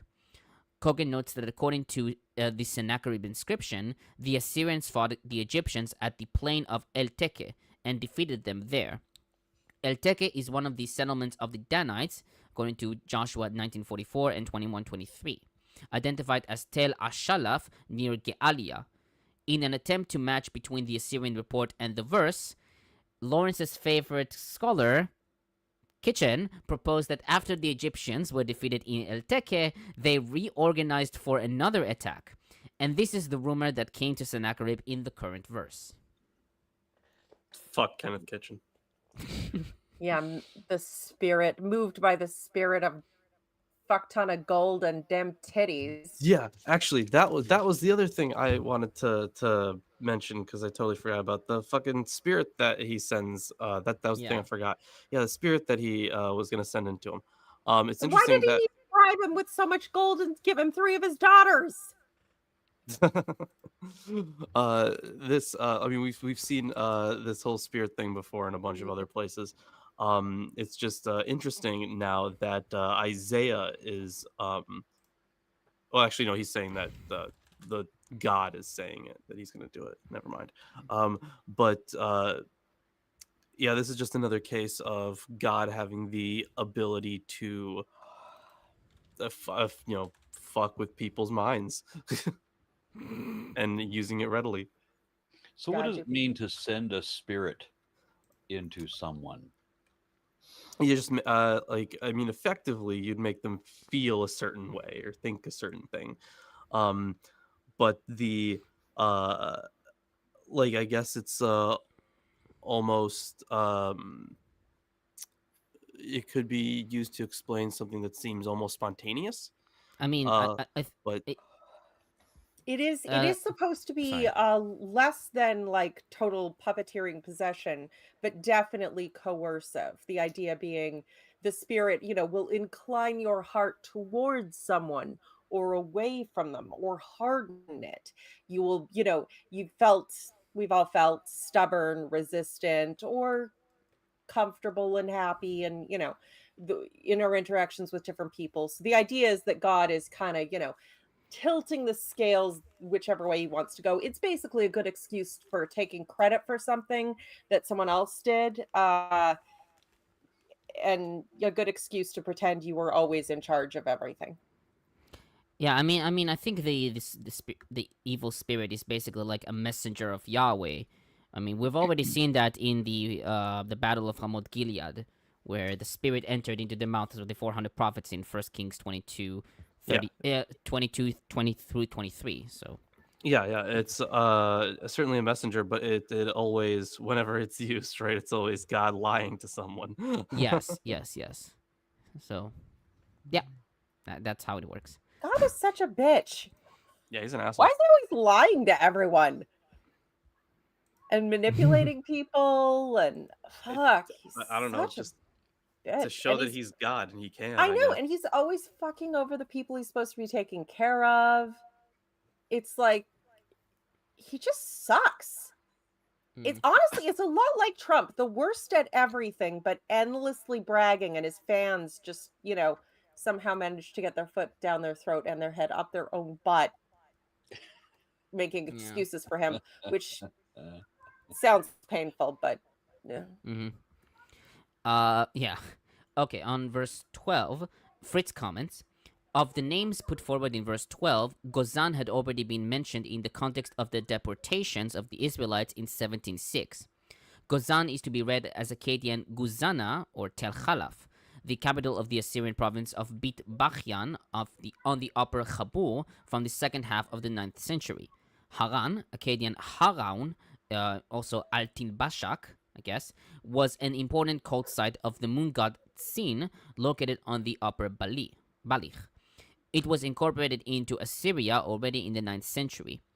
The city of Retzef, Akkadian Ratzapa, was also the capital of an Assyrian province in northern Mesopotamia, also from the 9th century.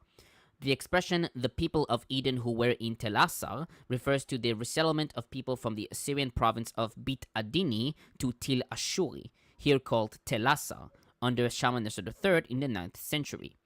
Til Ashguri, the hill of the Assyrians, is best located in the Zagros region on the lower Diyala.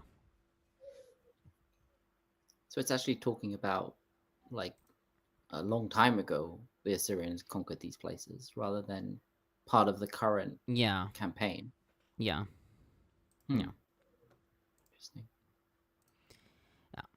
And finally, 15 through 19, Hezekiah's prayer is riddled with Deuteronomistic language, such as man's handiwork of wood and stone, found in Deuteronomy 4:28, Yahweh, you are God alone in 4:35, and were destroyed, Vayavdum in 12:2, kingdoms of the earth in 28:25.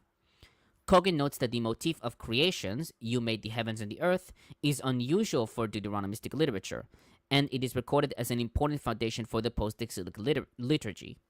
He suggests that this idea was inserted into the prayer during the text's transmission. And Hens-Piazza comments, quote, this time Hezekiah turns to God with a prolonged prayer. In the face of this third Assyrian malediction, the opening and closing of Hezekiah's lament witness to his own acknowledgement of the Lord and only the Lord, in verses 15 and 19. In the first part of the prayer, he acknowledges that the Lord is God over all. Before all kingdoms in heaven and on earth, God stands as the creator in verse 15. Next, Hezekiah humbly sets his petition before God. He beseeches God to hear and see what has transpired and asks God to act against Assyria. Indeed, he relates all that the foreign oppressor has done to insult the Lord. However, he makes clear his own certainty that the Assyrians' power has not come by gods of their own fashioning. Finally, Hezekiah asks for salvation for the people, not only for themselves, but also for the whole of humanity. He requests that God save them, quote, so that all the kingdoms of the earth may know that you, O Lord, are God alone, end quote, according to verse 19. His prayer is effusive and the pinnacle of his recorded career. Up until this point, we have heard about Hezekiah.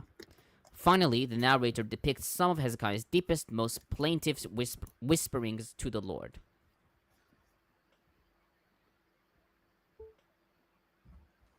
Yeah, that's it. Yeah.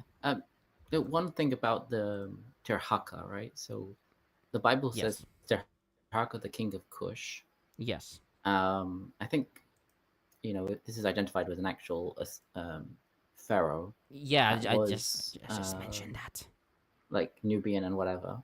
Taharqa, and I just find it interesting that it's a Taharqa, and we do have archaeological information about him fighting with the Assyrians. Yes. But it's interesting that the Bible calls him the king of Cush and not like the king of Egypt or Pharaoh or anything like that. Yes.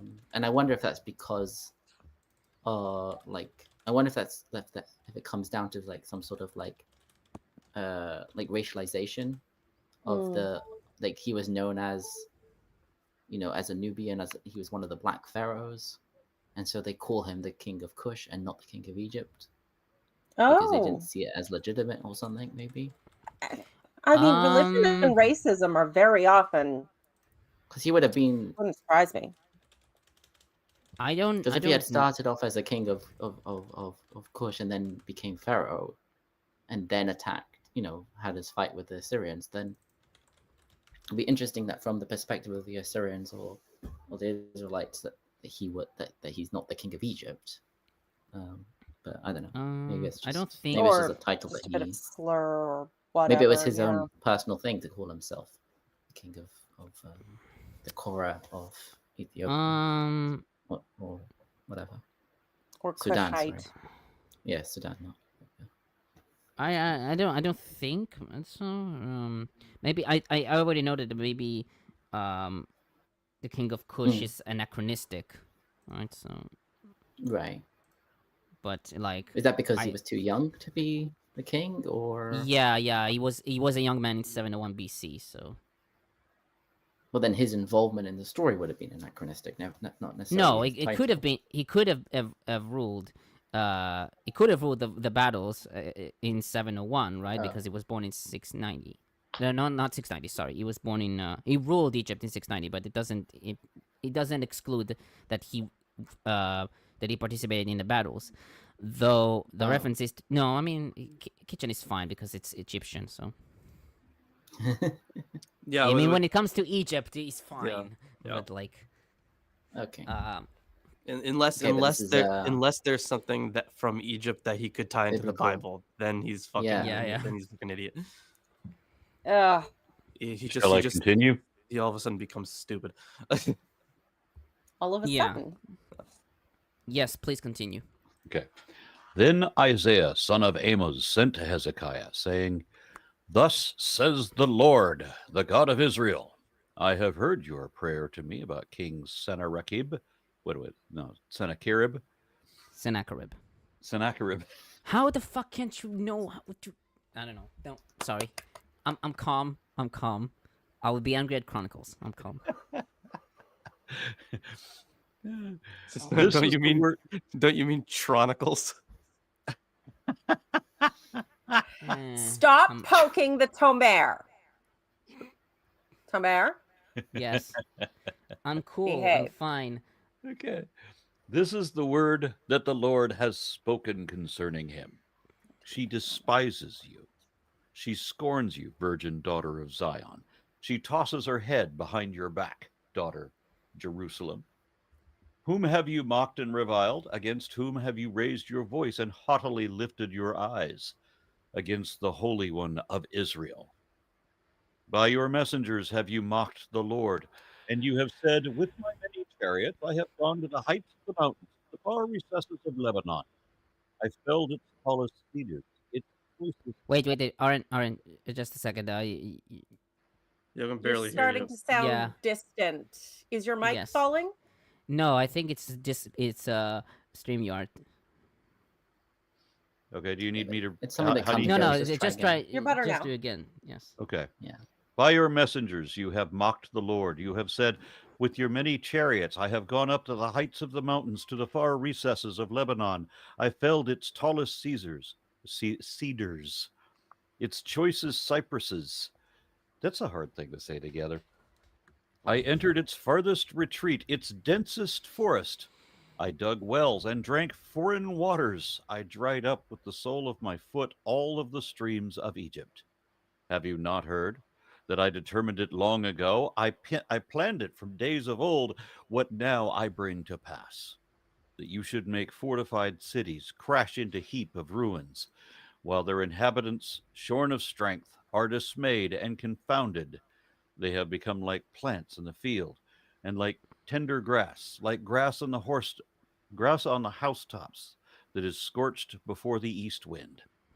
But I know you're sitting, and I know you're sitting, and you're going out, and you're coming in, and you're raging against me, because you have raged against me, and your arrogance has come to my ears. I will put a hook in your nose and a bit in your mouth. I will turn you back on the way by which you came. And this shall be the sign for you. This year you shall eat what grows of itself, and in the second year what springs up from that. Then in the third year, sow, reap, plant vineyards, and eat their fruit. The surviving remnant of the house of Judah shall again take root downward and bear fruit upward. For from Jerusalem a remnant shall go out, and from Mount Zion a band of survivors. The zeal of the Lord of hosts will do this. Therefore, thus says the Lord concerning the king of Assyria: He shall not come into this city, shoot an arrow there, come before it with a shield, or cast up a siege ramp against it. By the way that he came, by the same shall he return. He shall not come into this. He will not come into this city, says the Lord. For I will defend this city to save it for my own sake, and for the sake of my servant David. God is going to defend the city for his own sake? No. Okay.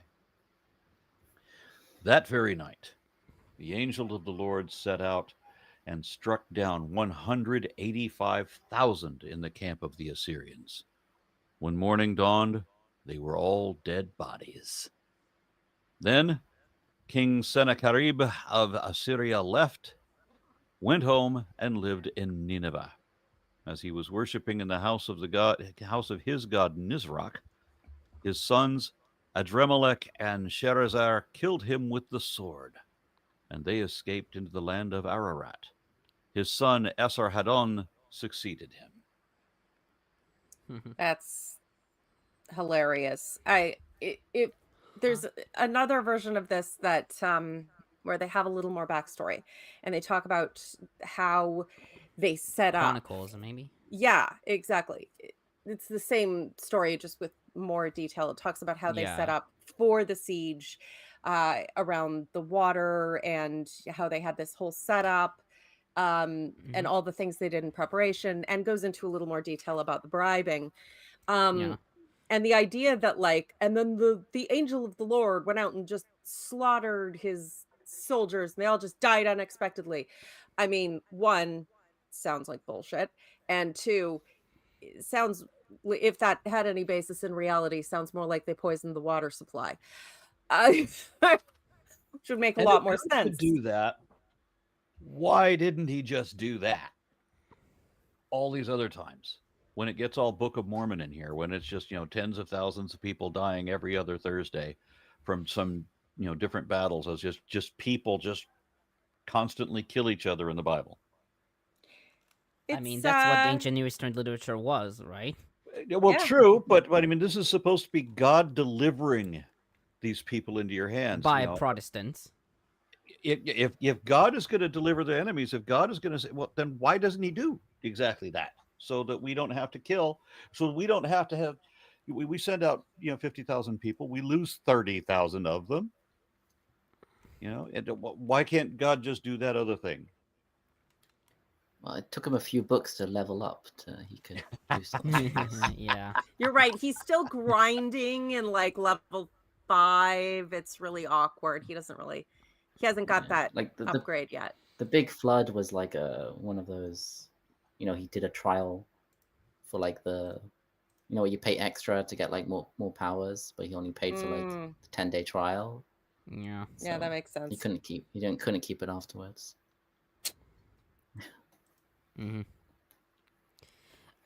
Okay, so I'll start on verses 20 through 22. Rabiel comments, the first voice is that of Jerusalem, the daughter of Zion, also Isaiah 1:8, 10:32, 16:1, and 52:2, who, though threatened by Assyria, remains free and a virgin, quote unquote, according to Leithart. Her response to Sennacherib is derision tinged with pity. Wait, it's not. Just a second, no, never mind. So her response to Sennacherib is derision tinged with pity, signaled in the tossed head, Hif'il of Nun Vav Aleph, also Psalms 22:7, which is 8, 109:25, Job 16:4, and Lamentations 2:15. Her words take up the dual charge of reproach and blasphemy leveled against Assyria. In addition, Sennacherib has exceeded his station by raising Rom, his voice, and lifting Rom, his eyes. His folly, enacted in the boasts and claims of his messengers, is not against Hezekiah, but a much higher God, the Holy One of Israel.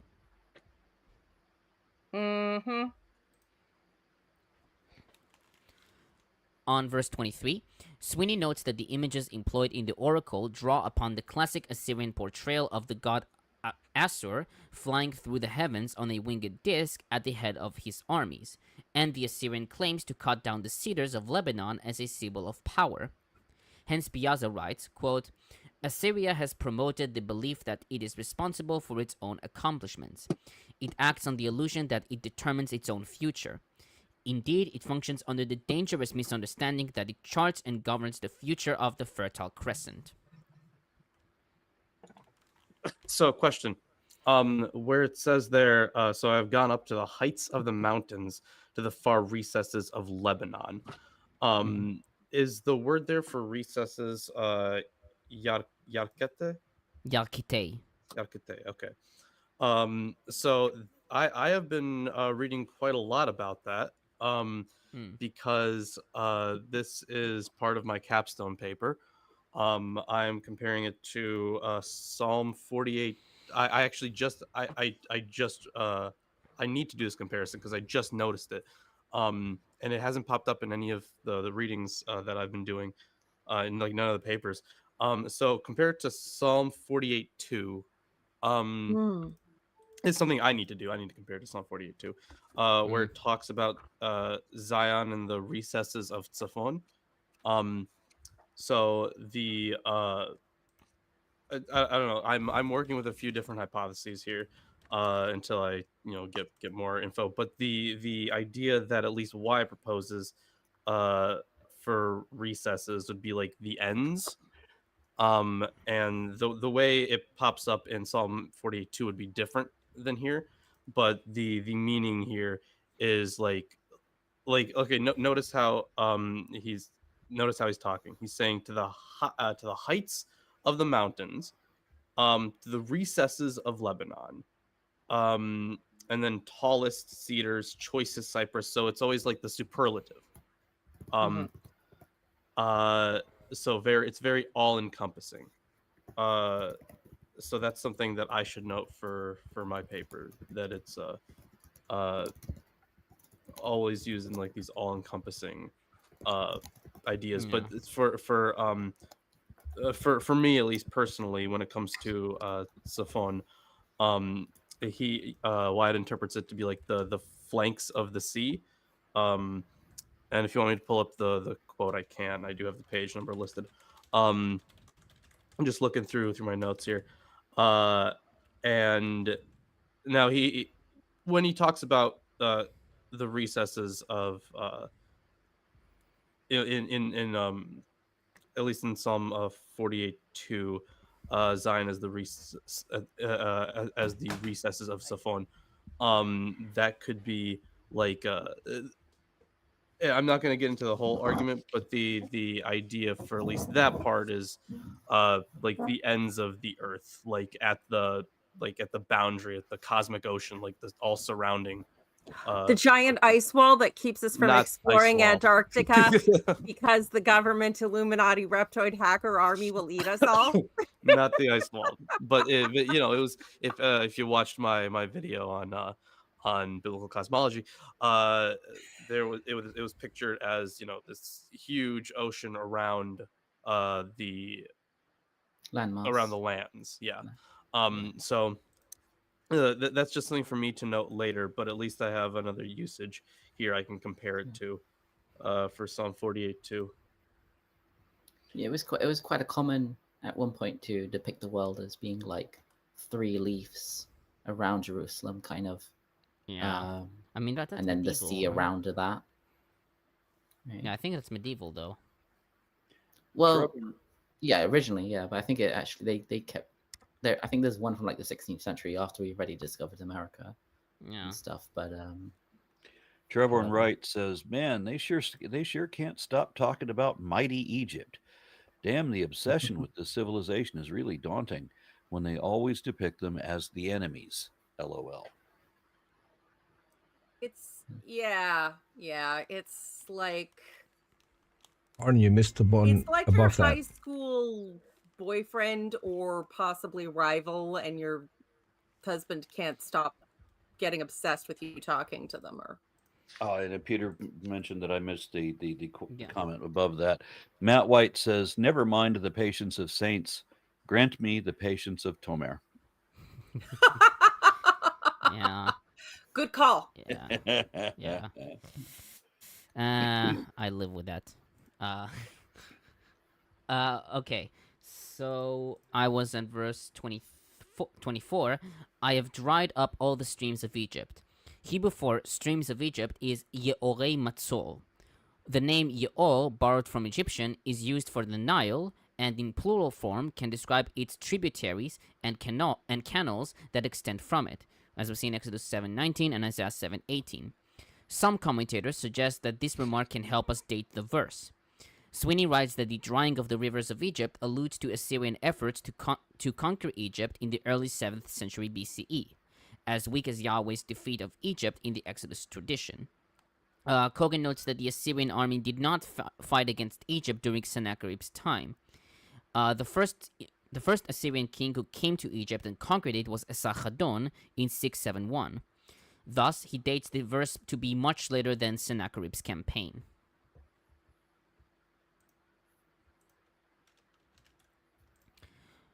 On 25 through 28, Sweeney writes that these verses employ a literary style much like that of Deutero-Isaiah, to assert that Yahweh is the one who does these things from ancient times.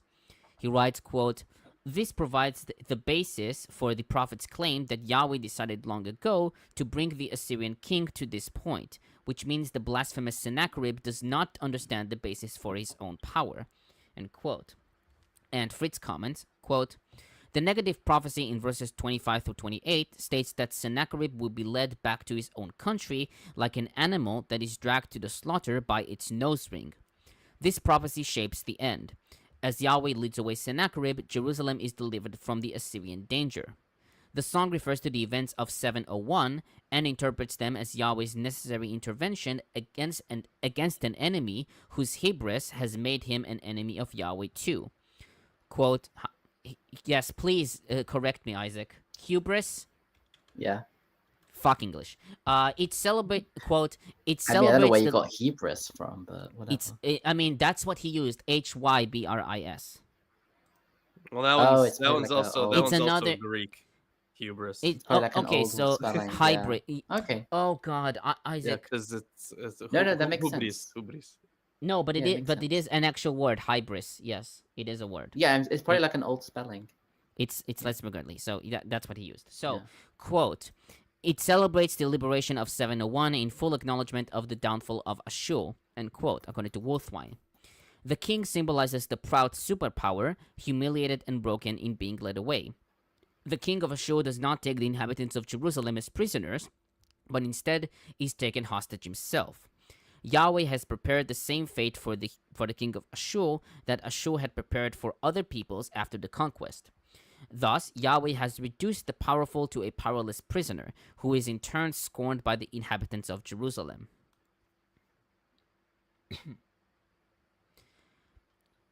On verses 29 through 31, Sweeney comments, "The announcement of the sign to confirm this word in verses 29 through 31 draws on the agricultural metaphors, which are pertinent since the Assyrian armies devastated Judah's agricultural base.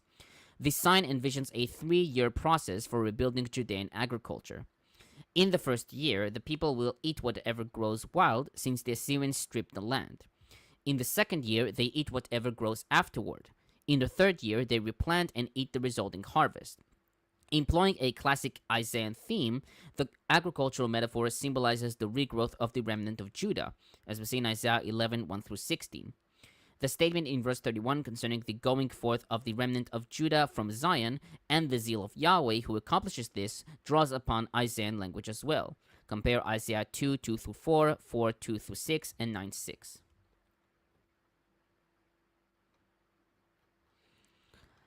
On 32 through 34, Rabel notes that these verses are sometimes taken to be the original ending to verse 20, and the intervening verses as later interpolations in 2 stages, verses 21 through 28 and 29 through 31. She writes, however, that while the oracle has easily discernible sections and may have a compositional history, such is not required, and perhaps reflects modern sensibilities of what is appropriate form and flow for prophetic oracles. And Sweeney comments, quote, the second messenger's speech in verses 32 through 34 presents Yahweh's judgment against the Assyrian king that draws upon the classical language and conceptualization of the Zion tradition. The introductory lachen, therefore, typically introduces the announcement of judgment in the prophetic judgment speech. And the following messenger formula, thus says Yahweh to the king of Assyria, identifies an oracle by Yahweh. Arrows, shields, and siege mounds allude to standard Assyrian military tactics that were employed successfully against Lachish. The oracle reiterates the basic themes of the Zion tradition. That is, Yahweh defends Jerusalem and the Davidic king. Compare Psalms 2, 46, 47, and 48. Sennacherib's failure to take Jerusalem and to remove Hezekiah from the throne reinforces the view that Yahweh protects Jerusalem and the house of David unconditionally.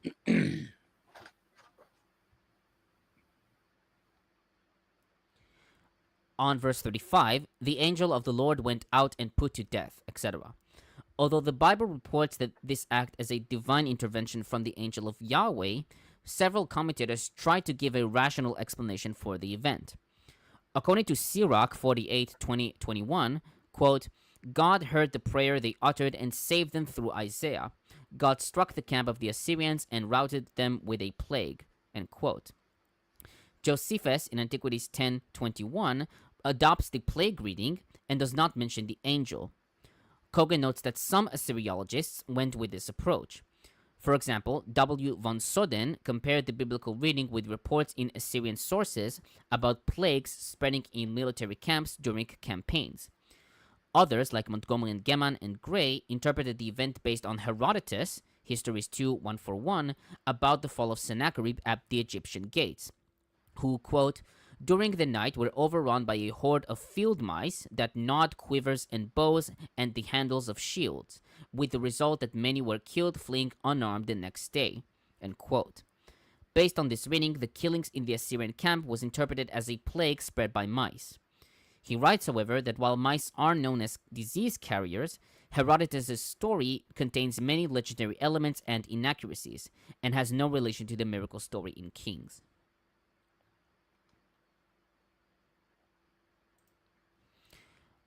On 185,000 in the Assyrian camp, the number is highly exaggerated, as is often the case in the Bible, such as the 70,000 Israelites who died from plague due to David's census in 2 Samuel 25:15. Sweeney writes that the death of so many Assyrian troops is a legendary embellishment that illustrates the claims of the Zion tradition.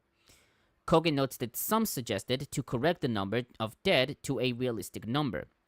For example, Samuel I. Fagan suggested that the original text read Me'ash Munim V'chamisha Aleph, 185 people, with the Aleph being an abbreviation of Anashim.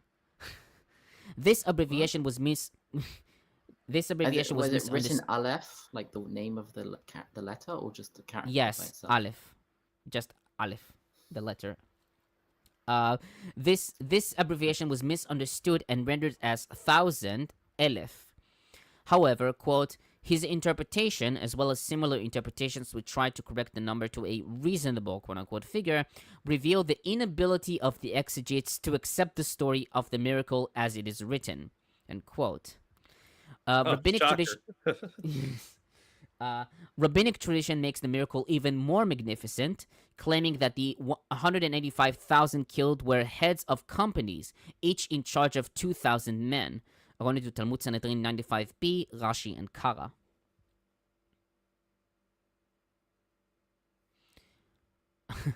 I love the reasoning of the criticism there.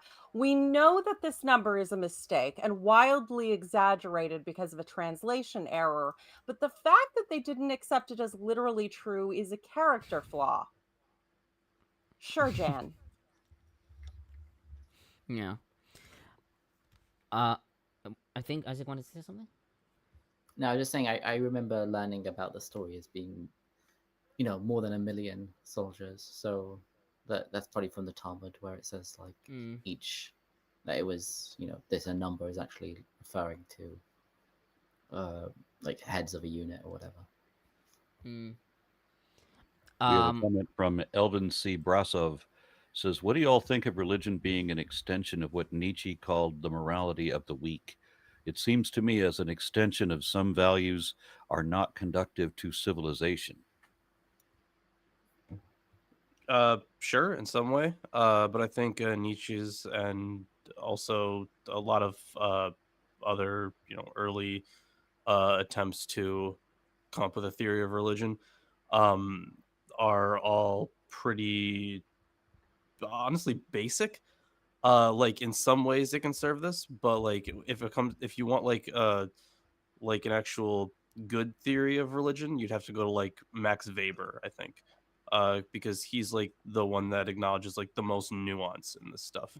Yeah, that I was gonna say it's pretty simplistic to Yeah, it just is. write it all off. It's an emergent phenomenon within the human experience. A lot of factors go into forming it. A lot of factors go into what bits are preserved over time. And some of those factors are shit.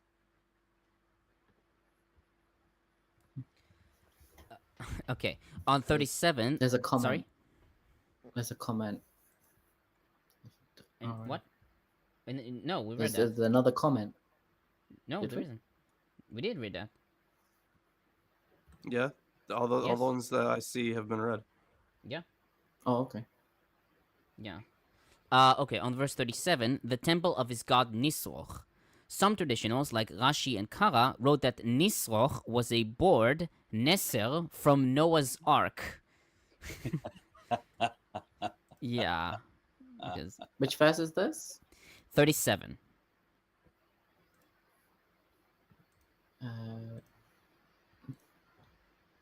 Yeah. Oh, you're up to okay. yes. The god because- Nisroch. Oh, yeah. I remember that. Yeah, I do remember that. Yeah.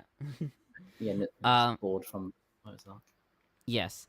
Chazal in Talmud Sanhedrin 96a taught that Sennacherib believed it was the deity which saved Noah from the flood, so it'll save him as well. We do not know of any Mesopotamian deity called Nisroch. Some commentators, like Fritz and Rabiel, suggested that Nisroch is either a corruption of Nusku, the Babylonian god of fire and light, or of Marduk, the patron deity of Babylon. C. Ullinger, in Dictionary of Deities and Demons about Nisroch, however, notes issues with these identifications, and instead favors identifying the deity with Ninurta, the Mesopotamian god of arable land and patron of war, with Nisroch being a corruption of the graphically very similar name Nimrod, whom he identifies with Ninurta. This identification has been accepted by Sweeney, though Cogan rejects it. And you can learn more about this in Deities and Demigods. Okay. Yeah. Sounds fun. Sounds more fun than this. I'm sorry. Incidentally, when we get to Psalms, we have got to find a way to power through that, because every time I read through the Bibles just straight in a row, Psalms was what frickin' took me out. Yeah, Boring. During Psalms is when we decided to start the Friday Apocryphal podcast, because it is dull. But the good news is that a tertiary reading of Psalms does fucking suck. But the more you learn about Psalms and the more you learn about the poetry and the hidden references, the more interesting Psalms actually gets. Look, I stole my English lit textbook from my grade 12 class. I love poetry. I can quote more John Donne than anyone else I know, but I swear to God, I don't think it can make this interesting. Oh, no. I'm not saying the poetry is good. It's not. It sucks. But Of course it does. But what I am saying is that there's so many references to the culture of the time that isn't like explicit, that I think you would find some interest in covering it now. Some interest, but I still will probably get high a lot. No, that's fair, yeah. Because a lot of it is just like, oh, God's amazing. He created things. Oh, he's so great. Just railroad through those ones really quickly, right? We don't have to have tons of commentary on the just sucking God's dick variations. Yeah, I would Yeah, and all the Okay. variations of sucking God's dick. Yeah. I would say we can summarize those. Okay, would rapid fire through them. We are sucking God's dick in A minor. We are sucking God's Wow. dick in E major. Did not even mean to hit the Kendrick bar. Mm. Yeah, I mean, it's interesting. Yeah, well, when we get to Psalms, I'm sure I'll be able to, which Psalms are used, like, sort of like everyday prayers and stuff. It's interesting why they chose those as opposed to others. Like when Okay. it comes to like a lot of the hidden mythologies, I have so many psalms that I'm citing in my paper because there's a lot of cool stuff in some of them. Okay, well, those few we can, but we better not drag it out like this, is what I'm saying. Yeah. So Like are do we now. going to attempt? Are we I going have to more. I have What- one more comment. Okay. Yeah. And one then me comment, and also one Christian. So his sons Adramelech and Sharetzer killed him with the sword. This fulfills the prophecy given in verse 7 about Sennacherib's death. Traditionals, based on Talmud Sanhedrin 96a, wrote that his sons, quote, heard him that he said he would slaughter them before him if they would spare him, so that they would not kill him, the princes of the kingdom whose sons perished on account of him. End quote, according to Rashi. According to the Babylonian Chronicles, Sennacherib was assassinated by his son in the year 681, at the 20th day of the month Tevet. Fritz notes that Adramelech probably refers to Arad Mulisu, one of Sennacherib's eldest sons. Arad. It's not Adru? No, it's Arad. Oh, sorry, s- Arda, I mean, sorry. Okay. He said Arad, so... Oh, okay. Yeah. Okay, so he stood as head of the rebels against Asachadon. The name Sharetzer is only found in the Bible. Yeah. Or Sar Yeah, Etzer. the one of the princes, as you mentioned, is mentioned. Also, the one that took over after him is also like we have, like I think we literally have writings from him. Mm-hmm. Same with Sennacherib, we have writings that he wrote himself. Which is pretty cool. Mm-hmm. Yeah. And the only Christian I have here is Athanasius, who said that the true angel sent by the Lord against the Assyrians had no need of crowds or apparitions or loud noises like demons have, but he used this power quietly and destroyed 185,000 at one time. Of course, our God doesn't need to be showy. Our God just does stuff. He's really effective, except for all the times he's not, but those are your fault. Shut up. Also, he did really showy stuff in the past, but not now. You should have faith that we have stories of showy stuff in the past. How dare you question him? Mm-hmm. Consistency. Oh yeah, this also, by the way, this Esarhaddon, he's the father of Ashurbanipal. Yes. Oh, Which is Ashurbanipal. quite powerful. Yeah, a lot when it comes to Not the Sorry, not the go ahead. one who had which is the one that had like a crazy library. That's Ashurbanipal. Ashurbanipal. Yeah. I know that Yeah, from but it's not the same Civilization one, 5. I think. But I don't think it's the same one. That's what I'm saying. This is so Ashurbanipal, the son of Esarhaddon. I think he's mentioned in the Bible, but only in like Ezra. But I don't think he's the one. Although in Ezra he's called Osnapar or something like that. But I don't think he's the same one that had the library. Elvin C. Brasov. I'm sorry, I said that wrong. Says, I think calling it basic ignores some psychological facts that we do know about us humans. I'm not saying weak as in objectively, as if that was religious, as if thou was religious, but weak for our advancement. No, I'm saying that when it comes to the summarization of religion as a morality of the weak, or even an extension of that morality, only looks at one lens of the origins of religion.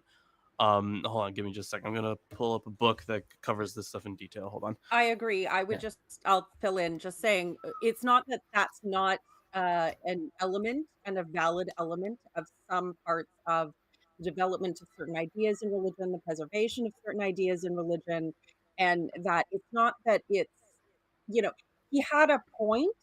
It's just too simplistic in the sense that there are far, far, far more factors than to write it off as the one cause.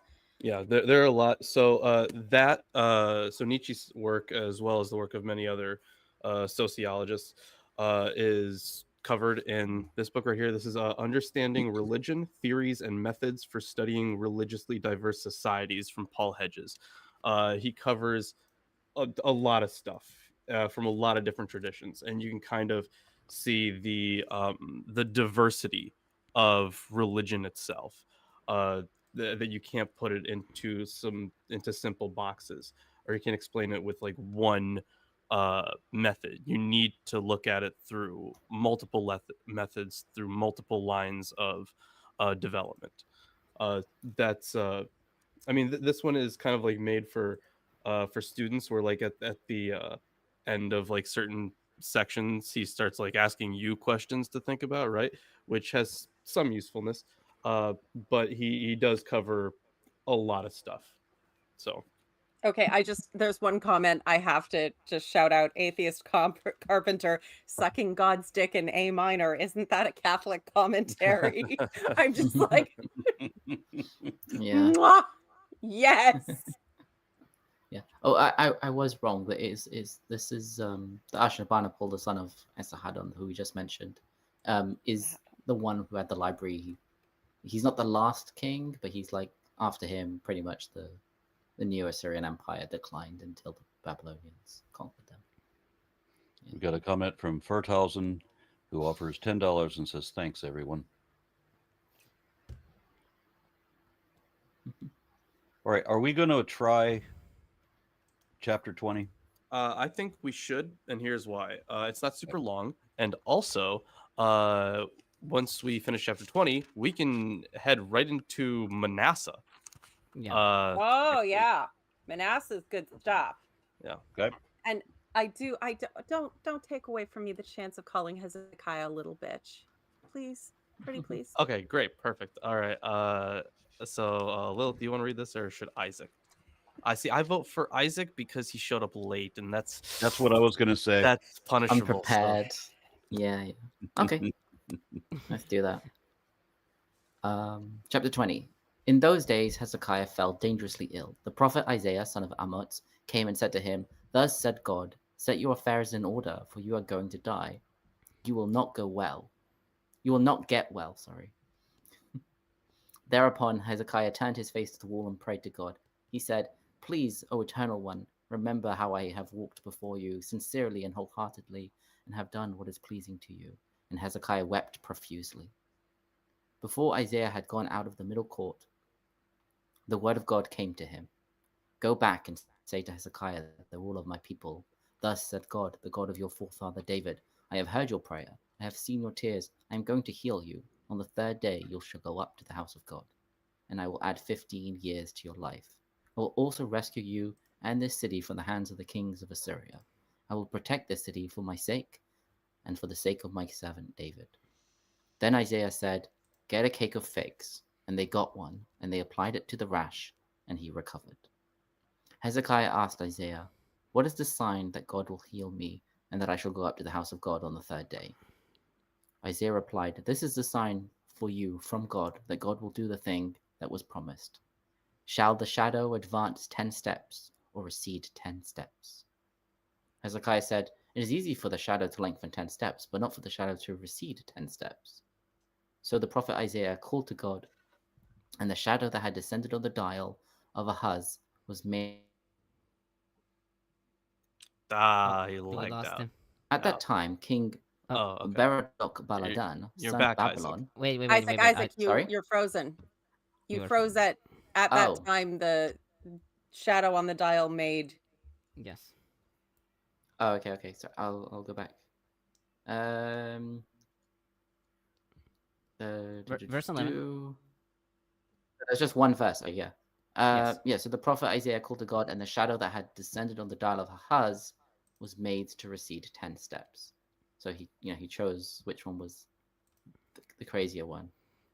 At that time, King Baradak Baladan, son of Baladan of Babylon, sent a letter and a gift to Hezekiah, for he had heard about Hezekiah's illness. Hezekiah heard about them, and he showed them all his treasure house, the silver, the gold, the spices, and the fragrant oil, and his armory, and everything that was found to be found in his storehouses. There was nothing in his palace or in all his realm that Hezekiah did not show them. Then the prophet Isaiah came to King Hezekiah.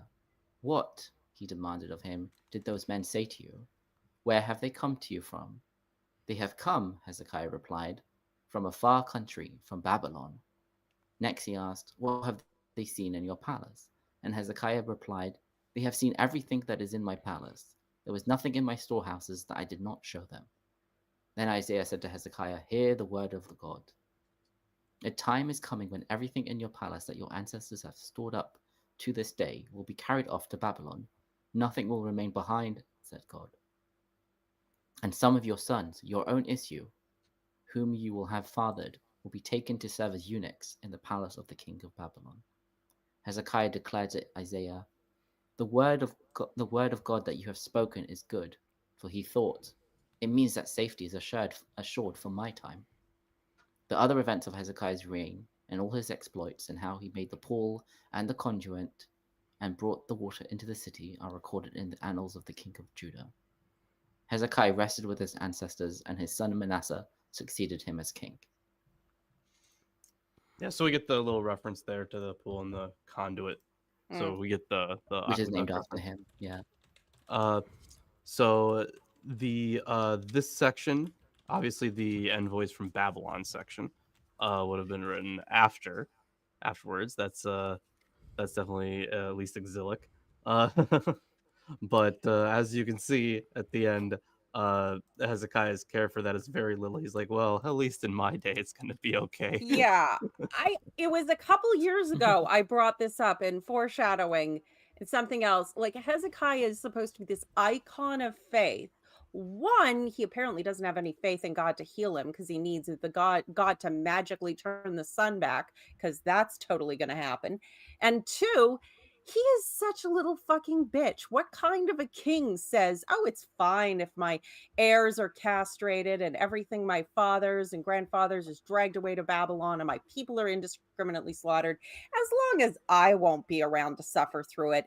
Fuck you. I know so many people with that with that kind of attitude. And Yeah, a lot of them are in whenever you Florida. talk about the environment or ecology, that's when they come out. Yeah. I mean, in his defense, he might have thought that God was more fickle. And so, at least, okay, so it's assured for my time. I'm sure the next generation will figure it out or something like that. God is still a Maybe. bitch. And Hezekiah is a cock. Yeah, and this is also in this chapter we get another weird divination ritual. Yeah. Kind of like the thing with the arrows. Yeah. Though it is not uncommon. I think we see another one in Amos where it uses a construction tool, at least like when it comes to yeah. But it's not the plumb line and there seems to be a distinct confusion between the person who foresees and predicts something and the person who causes it. And that they don't seem to understand that those are not the same thing.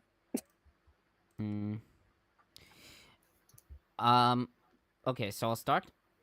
So on verse 1, Fritz comments, in the original version, Isaiah appears as a miracle worker and a man of God, closer to the figure of Elisha than to the prophet of judgment uttering oracles of doom in the book of Isaiah. The story reaches its peak with Hezekiah's recovery. Verse 1 does not mention the cause of the illness, but presupposes that it was inflicted by God as punishment for an offense. Isaiah's announcement of the king's imminent death is proof of its seriousness. His recovery later on contradicts this announcement, and Isaiah, like Elisha before him, is both a miracle worker and mediator of God's will. And a bitch. I guess. On verses 2 and 3, Rabel comments, Hezekiah turns his face to the wall, an action that elsewhere demonstrates Ahab's pique, as we see in 1 Kings 21:4. But here, accompanied by prayer, suggests a desire for solitude, reflection, or even mourning. Hezekiah has prayed before for the city in 1915. Now his prayer is on his own behalf. His positive self-assessment is not hubris, but follows the patterns of petition common to psalmody in Psalm 17, 1 through 5, 18, 4 through 6, which is 5 through 7, 20 through 24, which is 21 through 25, and 26, 1 through 11. The pattern includes weeping bitter tears, quote unquote, in Hebrew dim'ah, compare Psalms 6, 6, which is 7, 39, 12, which is 13.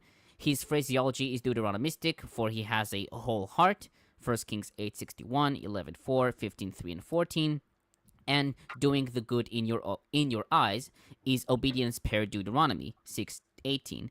Compare similarly 2 Kings 12, 2, 14, 3, 18, 3, and 22, 2. He also characterizes himself as a second David who walked before you in truth, 1 Kings 2, 4, and 3, 6. For these reasons, he asks Yahweh's remembrance, implying a petition for healing.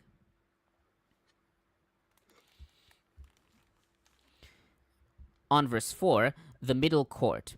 In the Masoretic text, the Ketiv reads, the middle city, Ha'il, and the Kirei, the middle court, Chatzer. The early translations preserve the Kirei reading. Chazal in Talmud Eruvin 26a explained that the inner court behind the king's palace was the size of an average city. According to Talmud Yerushalmi, I didn't really specify what Talmud Yerushalmi it is, but I need to check. Sanhedrin 10:2. Sanhedrin 10:2, because you read Rashi. Yahweh hurried to notify Isaiah about Hezekiah's cure before the rumor would spread in the city that he has been sentenced to death. Modern commentators favor the Kirei reading court, with Cogan taking the Ketiv Ha'il to be the result of graphic similarity between Ain and Tzadik in the Judeo-Aramean script of the late Second Temple period.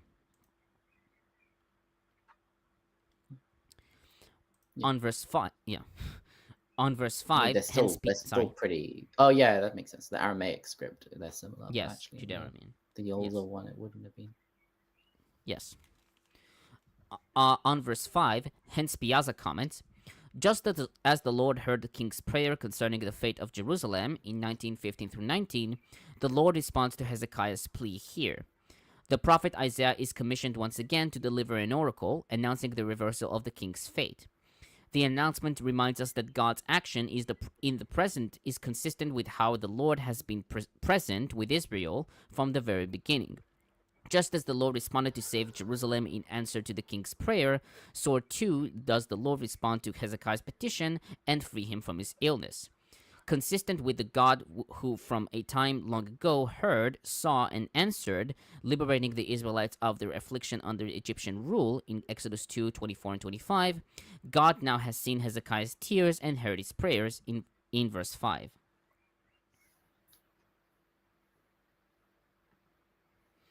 On verse 6, I will deliver you and the city from the hand of the king of Assyria. Cogan comments, in the present context, after Sennacherib's defeat and the saving of Hezekiah and Jerusalem in 1935, it is hard to understand the need for the written promise here, unless it refers to a new threat, quote, for Esarhaddon already planned to reach Jerusalem, end quote, according to Gersonides. But the story's placement after the description of the city's rescue does not require a chronological order. Already it was noted that, quote, Hezekiah fell ill before the fall of Sennacherib, end quote, according to Rashi and Kimchi. Skinner, Shanda, and Montgomery and Geman saw this verse as secondary. However, this isn't the case. It is related to verse 5, which points to the favorite candidate of the Davidic house as the reason for Jerusalem's rescue. It seems that in one of the early editions of the Book of Kings, the illness story preceded the Assyrian campaign story, and by moving it to the present location, the promise was not erased.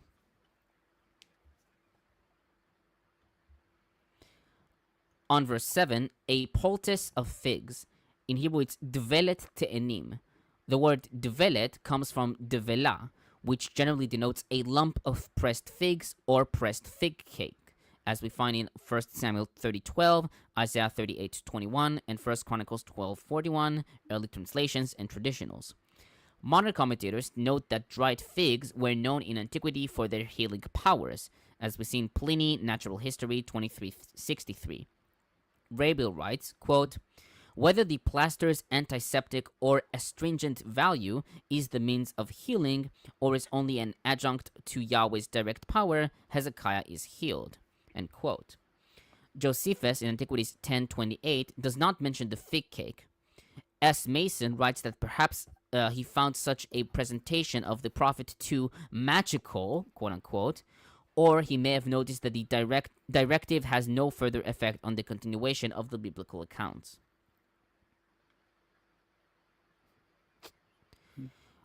On sorry. Word that you developed Aramaic or Hebrew? Developed?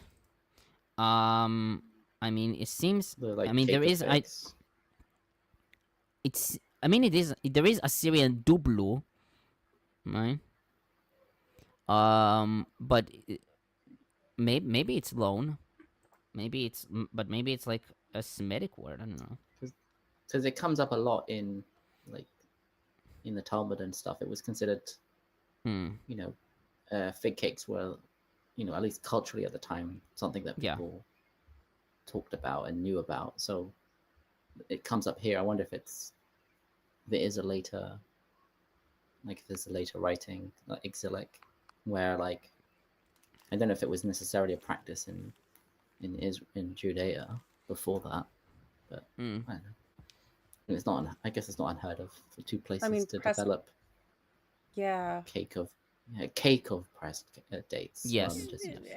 It makes a lot of sense, though. I mean, you've got drying fruit, pressing it together. It preserves it and makes it a lot easier to travel with, and so it's pretty common. Yeah. A common analogy too, when we talked about the land of milk and honey, you said it was like the honey that comes from dates, like a date honey, not honey. Potentially, at least linguistically. So it's emblematic there too. Mm-hmm. We have a comment from None of Your Business. Says, do you know, at RN Raw says, do you know Will Duffy, a YEC pastor who recently lured flat earthers to Antarctica to prove the sun falsifies flat earth? He said that he talked to you and Pelosia about evolution. Is there a vid of that? I don't know that I ever spoke to Will Duffy. I think that might have been on the line. What? I think that was on the line. He called in, but he didn't. I think he called under a pseudonym. So yeah, I mean, I talk to a lot of people. I don't know when they're pretending to be somebody else, because most of the people I talk to all use pseudonyms. And I mean, I do love that. A science-denying young Earth creationist who thinks he can talk to you about science without having the slightest idea what evolution is still the one who's going, look, flatties, you're making us look bad. Drags them to the south. I don't. He's not a. I mean, he's a pastor. I knew he was a pastor. I didn't know but sorry, the comment was in the claim, or the claim was in the comment. The YEC young Earth creationist. Right. So I know maybe I'm unfair to him. He is a pastor and he is YEC, but he isn't a YEC apologist, if that makes sense. He's not like that into it. It's just he believes in it because of his. Well, if he was talking to Aaron about evolution, which I mean, it would be good for him to talk to me, but I don't know that it ever happened. It would be good for him to listen. The final experiment was some pretty good stuff. That was hilarious. It was freaking hilarious. The cope. Oh my God, the cope. Hey, I mean, Jaronism. Jaron's not a flat earther anymore. I know. And good old Jism. Did both of them change their minds? No, I think just Jaron. I think just Jaron. Oh. Aaron, there's a follow-up to I forget his name.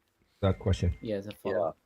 It says, none of your business. Says, I couldn't find anything online and assumed it was anonymous. He said he emailed you and hasn't gotten a response yet. I think you could really help him. Well, give me a moment. Yeah, I think if he used his proper name, that would help. Yeah. He might have sent you an email. Yeah, more or less after TFE, people found out about about him being YC, and they kind of pestered him. I mean, like, look, you did all of this stuff, science and experiments and being skeptical. Why don't you take that to your YC beliefs? And so because of that, I guess he's felt pressure to No, he's in my ask people email. about it, maybe. Oh, you found it? How long ago? It's no, that's a different one. But this one, there's somebody talking about next week's discussion. So we apparently had a discussion at one point. Mhm. Thursday the 17th at 6 p.m. Okay, so I would have to. I don't know. Maybe there's a video for it. I don't. But I'm still trying to search that out. Yeah. Have to look into it. I mean, you're a very busy man, and you talk to a lot of people, and you've dealt with a lot. This guy asked me about a friend of mine that has an extra coronary artery, and Duffy asked for proof of that. And so far as I know, that this was it was discovered during a surgical procedure 20 years ago. And my friend, I don't know that he was ever able to find any documentation to share of it. Okay. I mean, there could be a paper written about something like that, definitely. Well, it would have been if there was if the person doing the surgery had the wherewithal to realize, hey, this is significant, I should put in some documentation. But we can't expect a medical doctor or a surgeon to be writing science articles. No, but you could expect them to make a note and maybe. Yeah, I would normally expect something like that, and I don't know that it has happened. Yeah, I don't know. Seems like a as yet unsubstantiated claim, but potential. I don't know. Interesting. Yeah, I don't see anything else at the moment that we discussed. Shall I continue? Yes. Okay. On boil, in Hebrew, it's shchin. The shchin is included in a list of skin diseases in Leviticus 13:18-23, and was suffered by the Egyptians in Exodus 9:10 and Job in 2:7. Traditionals wrote that the application of the fig cake unto the boil resulted in, quote, a miracle within a miracle, for even healthy flesh, when you place a cake of pressed figs upon it, decays. Yet the Holy One, blessed is he, instructs to put something that is injurious upon something that is vulnerable, and it becomes healed. End quote, according to Rashi, Kara, and Kimchi. Cogan writes that if Hezekiah was cured by a fig cake, then the boil was not life-threatening, in contrast to what is said in verse 1, and was no more than an annoying skin disease. He notes an opinion mentioned by S.D. Luzzato, who cited Gesenius, that the disease which spread around the Assyrian camp and killed its soldiers in 1935 reached the Jerusalem palace. He writes, however, that there is no basis for this proposal. I should have noted noticed that the correspondence I had with Will Duffy was in 2011. Oh, Yeah, okay. So someone sent you an email a decade ago. Yes. Yeah, a decade and a half ago. There was a discussion. I think that there is like a related discussion from like 2012 about you had like an interview with somebody about, dinosaur soft tissue, and you probably don't remember that. That long ago, I was still a Christian, guys. Okay? Yeah. You're not expected to remember anything from before I was a Christian. That long ago, I still had hope. Oh, Hope. Yeah, she is a fickle, lying bitch, isn't she? I'll continue. On verse 8, what will be the... Sorry. Okay. Sorry. Yeah. Keep going. On verse 8, what will be the sign that the Lord will heal me? This sentence contrasts what was said in verse 7, that Hezekiah was already healed by the poultice of figs. Hens-Piazza writes that at first, Hezekiah's request could be read as a cloud of doubt rising over the narrative, diminishing Hezekiah and the great faith he has manifested thus far. However, quote, it can also be viewed as an honest admission on the part of one who needs to grow in his faith, end quote. She notes the ironic contrast between Hezekiah and his father Ahaz, whom Isaiah urged to ask for a sign that trusting in God's protection against threats from the northern states and Assyria would reap deliverance. But Ahaz chastised the prophet, saying that he would not put Yahweh to the test. In Isaiah 7:12. By contrast, quote, Hezekiah admits his need for a sign, even asking outright for some tangible evidence that God's promise will materialize, end quote. Cogan suggested that the appearance of the prophet in verse 7 as a healer and miracle worker seems like a secondary tradition, added to the main narrative. Since this tradition contradicts the plain meaning, it seems that the editor of Isaiah placed verse 7 after the miracle of the sun. There was a follow-up comment. Rimmer's Brigery says, at Ra, there is something called dual left anterior descending coronary artery. No need to take it up, though. Yeah, cool. Yeah. Mm. On verse 9, shall the shadow go forth 10 steps. Hebrew for steps is ma'alot. In the Hebrew Bible, the word ma'alot generally denotes steps, as we see in Exodus 20:26, 1 Kings 10:19, and 2 Kings 9:13, and is attested in Septuagint and Peshitta. Fritz writes that the retreating of the shadow by 10 intervals has, in all likelihood, to do with a form of measuring time, where the hours were counted by the shadow thrown onto a flight of steps. Some commentators, however, take the ma'alot to be a dial. Rashi wrote that this was, quote, like oriloye in Old French, the clocks that people make to determine the hour of the day, end quote. Cogan writes that this was a device used to measure the hours of the day, with the measurement done by the movement of the shadow that the sun casts. He notes that Yadin combined both readings, taking the ma'alot to be a device of upward and downward steps over the house roof, built during Ahaz's rule. The shadow would have gone up and down the steps when the sun moved from east to west. Rabiel favors the steps reading, noting that the passage of time by the sun's shadow would be clearly revealed on a stairway. She notes Gray's opinion that the stairway leads to a rooftop astral shrine, but the text provides no such hint, and Hezekiah's reform militate against it. The stairs are just stairs.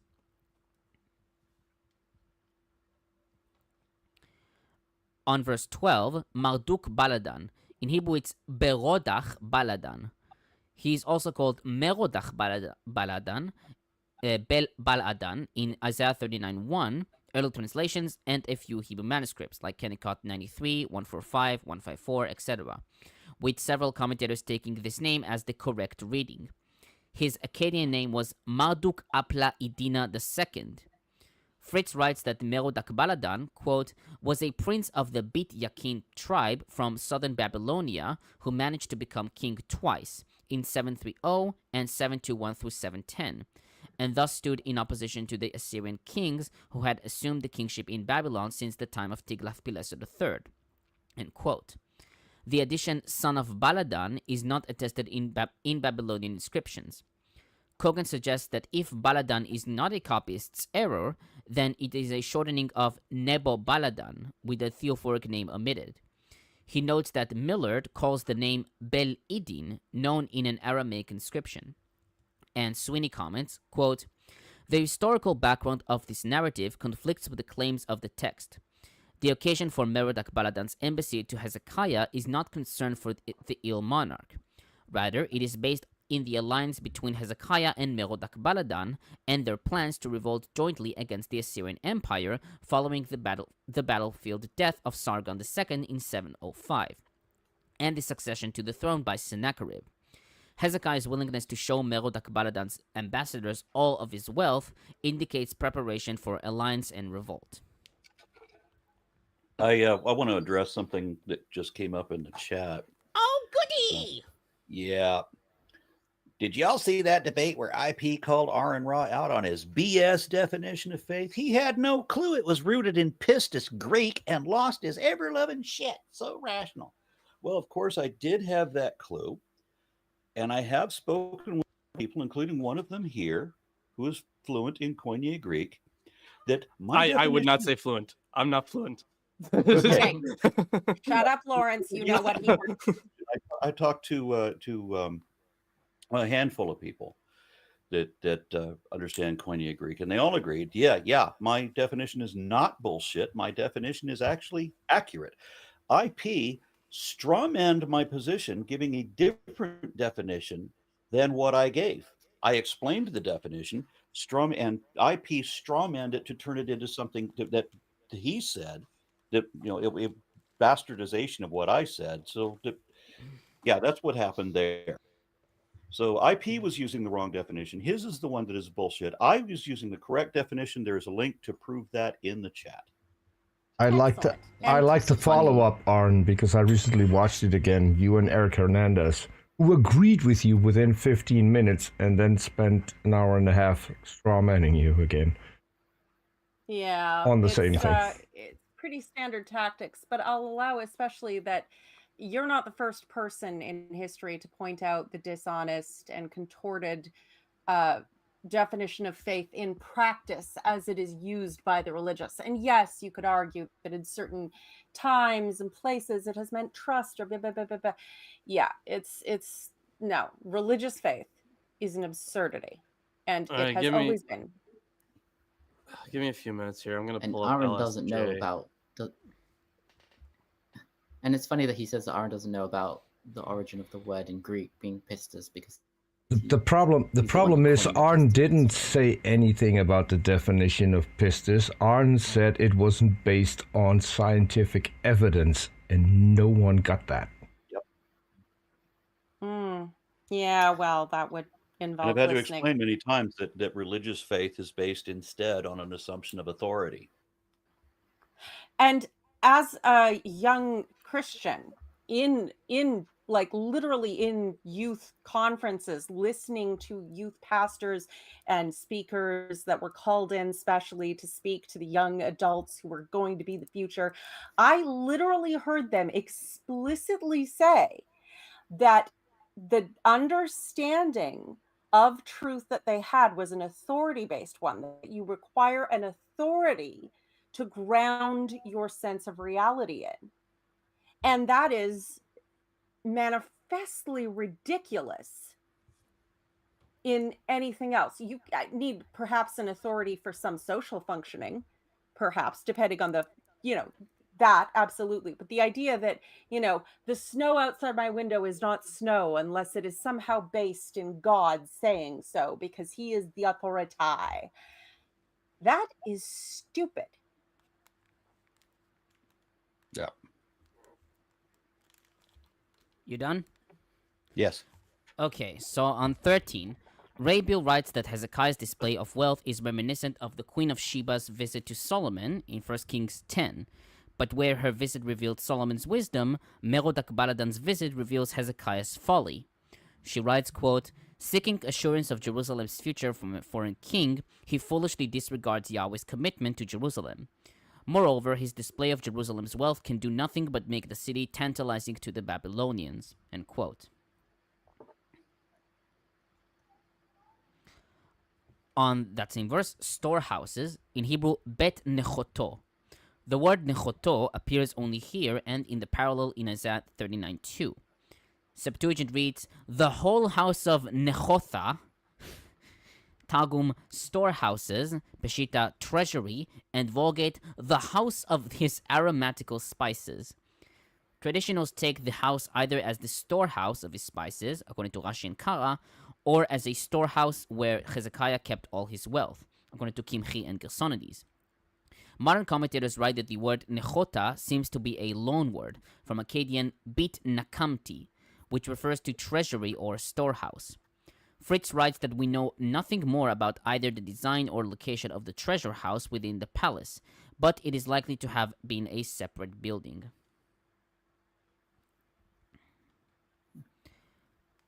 On 17 and 18, the prophecy given here is generally taken to be a prophecy after the event, or vaticinium ex eventu. Fritz writes that the prediction of doom aims at the later Babylonian exile and the end of Judah. He notes two facets that are especially pronounced against the framework of the narrative. the loss of the accumulated treasures, and the enslavement of the royal princes to become court officials at the palace in Babylon. He writes, quote, "The prophecy of doom is developed from the perspective of the end of DH. Hezekiah, too, has contributed with his own guilt to the downfall of Judah. A later dime did not see Hezekiah with the same positive eyes as DH does, but has him added to the list of those who were responsible for the national disaster that struck in the year 587.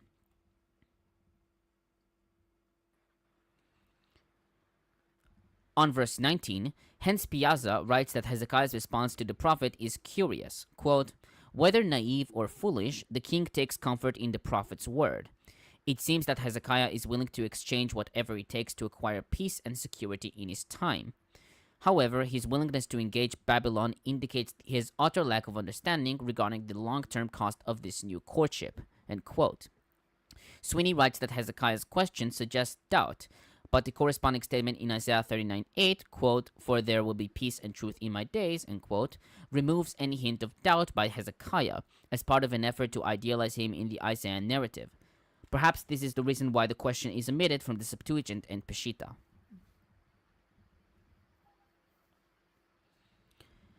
And finally, on 20, how he made the pool and the tunnel by which he brought water into the city, Sweeney comments, "The concluding regional formula includes a notice concerning Hezekiah's construction of the Siloam water tunnel that channeled water from the Gihon spring under the city of David and into the Siloam pool within the city walls at the southern edge of Jerusalem. See also 2 Chronicles 32, 3 and 4. The Siloam inscription describes how two parties of workmen dug the tunnel." End quote. And I only have one Christian, and that is Methodius. And let me just get to him real quick. Where is he? Oh, sorry. Was he You Methodius? went Oh, yeah, very, he's Methodius. methodical at keeping your notes, it seems. Shut up. So Hezekiah is commanded to make a plaster with a lump of figs because the fig tree symbolizes the Holy Spirit. I thought it would be about how Jesus killed the figs. Oh, I- that's atrocious. I mean, it is. Why does but that's why we read the Christians, to be atrocious. Why does a fig tree represent the Holy Spirit? I mean, Fig trees represent whatever they want. And do what I Yeah. want. If you're curious, I do have Pistis pulled up in LSJ, and I've told Arn this before. So the or at least I think I gave you a shorter version. So like yes, Pistis can obviously mean faith, but in some contexts, like let's see, there's it can mean trust, confidence, assurance. Let's see what else we have here. So in some contexts, it could be like the means of persuasion. For example, in the phrase pistis ek biu, which is usually translated as like proof from life, but it's like your reason to believe from life, like an anecdotal, like kind of like anecdotal evidence, at least in that phrase. But they're good faith, trustworthiness, honesty, being persuaded, mostly trust, faithfulness. There's a bunch. That which is entrusted. There is. Let's see. Oh yeah. In certain contexts, it can be like protection, like in like vassal contexts. It could be Yeah, but that's protection. based on a vow and the keeping of a vow, which Yeah, exactly. Yeah. is what links it to the concept of faith, Yeah, trust. so the issue was that the definitions of pistis are not appreciably different than the definitions of faith that are currently used. The issue is the equivocation or attempted equivocation when they say that that faith is the evidence of things not seen, and they claim that there's evidence. No, it's that faith means that you're going to believe this, and pistis means that you're going to believe this because an authority told you to, or because you were always taught that, or whatever. It's not that you were compelled to believe that because of evidence. That and no amount of evidence is going to change your mind either. If you're a faithful believer, you're going to believe that without evidence and against all evidence to the contrary. And what IP then said was commending that the definition of pistis that the definition had to say that you're going to believe this against all evidence to the contrary. Well, the definition of faith doesn't say that either, but that in the context that it is used, there's two different contexts. You either have faith in your wife, this is one that they often equivocate. You have faith in your wife. I mean, that's just a colloquial version of trust, but we're in the religious context. Religious faith is not trusting in the evidence, which is what the equivocators want. They want to say that faith is trusting in the evidence. No, faith is trusting in the authority, not the evidence. Always. And then so what happened that right after that, when I lost my shit, as the guy said, was because the 11,002 idiot comes up and says, and this is what was his name? I forget. Eric Hernandez comes up and says, but I have evidence. No, you fucking don't. We've had this conversation thousands and thousands of times. It always turns out that you have a circular argument. Logical fallacies are not evidence. And so, is it look at the trees, or yes, I have a exactly. feeling, or I was sad and then something cheered me up, See, or the thing someone is, was nice to me when I didn't expect it once, or I have a book. there's like look at the trees would be like a reason for pistis, right? Because you would believe because you have been persuaded by looking at the trees. So yeah, it can. There are a variety of related terms too. Like pistis is just like one form of this But word. you have a reason for everything you believe. Those reasons are not necessarily evidence. If I believe in Santa because my daddy told me, and I am full, Yeah, so you that's trust authority. him. Yeah, Ergo And I had faith. to clarify, and I got the Eric Hernandez in a follow-up conversation where we had to clarify that evidence is a body of facts that are positively indicative of and or exclusively concordant with one available hypothesis or position over any other.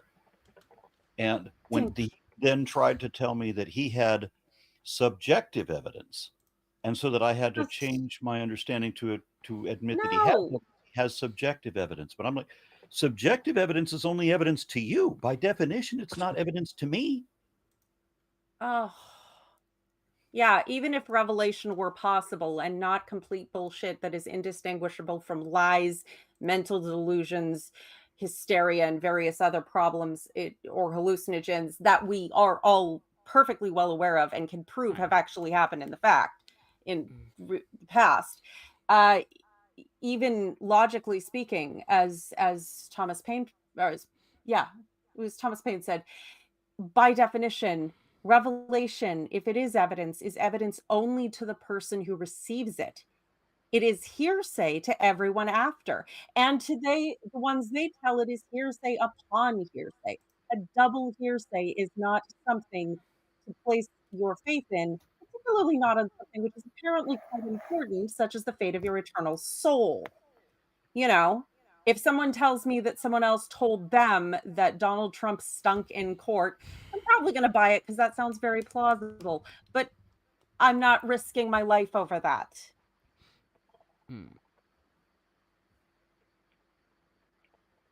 Thank you for that.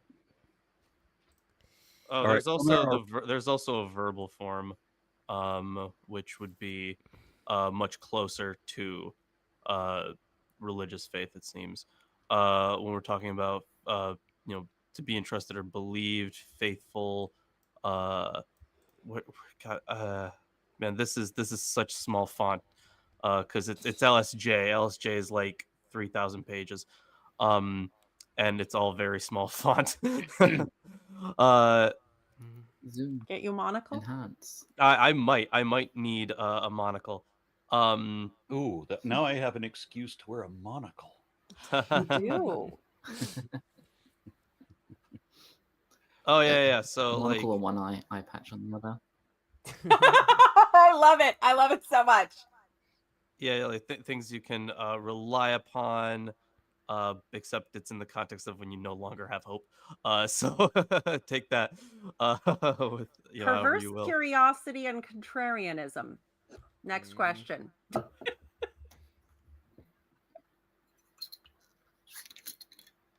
And Tomer? Yeah, I'm done. Okay, oh, you're done. All right. So Yes. I am going to have to go because I have to go meet somebody who officially did not exist until 12 hours ago. Okay, so before we Jesus, unpack, baby. before we Congratulations. unpack that, here's another adverbial Congratulations, definition. indeed.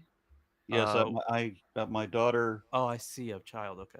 Yeah, I. He has a grandbaby that he loves more than us. I get it. A grandbaby I have not yet met. Gotcha. Go Okay. see the grandbaby. We love you. Go see the grandbaby. I was Mwah. like, is Aaron like doing an interview with like some dude that was like off the map for like forever? It took me a while there. There's also I just want to point this one out. Yeah, with disposition to believe, used by both Lysias and Demosthenes. Yeah, there's a lot. The Greek language is very fluid. Arn, you have a better reason than I have. I have to go because I'm doing a show with a guy who believes in God because a wart went away from his hand. I'm not kidding. Oh, I'm not kidding. stupidity is worse than evil. I That was swear. his reason. What's the The name wart- of his god? The wart What's the name of disappeared. his god? Veruca? No, it's the God of the Bible. Of course Yeah, it is. but it couldn't be any other god that would cause a wart to go away. Yep. An atheist had praying warts, to a and God I he prayed doesn't to believe Jesus, in, and they're all gone away. and the wart disappeared. 2 months. 2 months later. 2 months or more. Yes. Yeah. Much So, real, had to very be. believed. So sometimes ordering from Timu will take less time than giving God prayer. Yes. I was a leper, and I wasn't. Because you All right, prayed then. to the flying spaghetti monster. No. Also, incidentally, thank you for your definition of evidence, Aaron. I have been using it for years. I used it long before I ever met you. And actually, Peter very kindly put together a meme of it. Because I swear to God, every single time they would try and use the most absurd things as evidence, I'm like, okay, look, anything that fits this definition, go. Exactly. Yes. All right. Well, join Tom- Lawrence's Discord. Damn right, it's my Discord. Join my Discord. Fuck Tomer's Yes, Discord. no, That guy it's- sucks. Homer's Discord is in Stay the chat. tuned. I'll put yours in too. As the great Papa John said, stay tuned. The day of reckoning will come. Thanks, Papa John's. Yeah, we're going to need someone to do like Join the clean classicists, whatever Discord. Yeah, if you have Whatever you name call yourself recommendations, now. we're open to them. So Sweet. you gotta do a rebrand. You gotta get some new art. Anyways, thanks New for joining us. enlightenment. Yeah. Come on, say Hello, bye. maybe.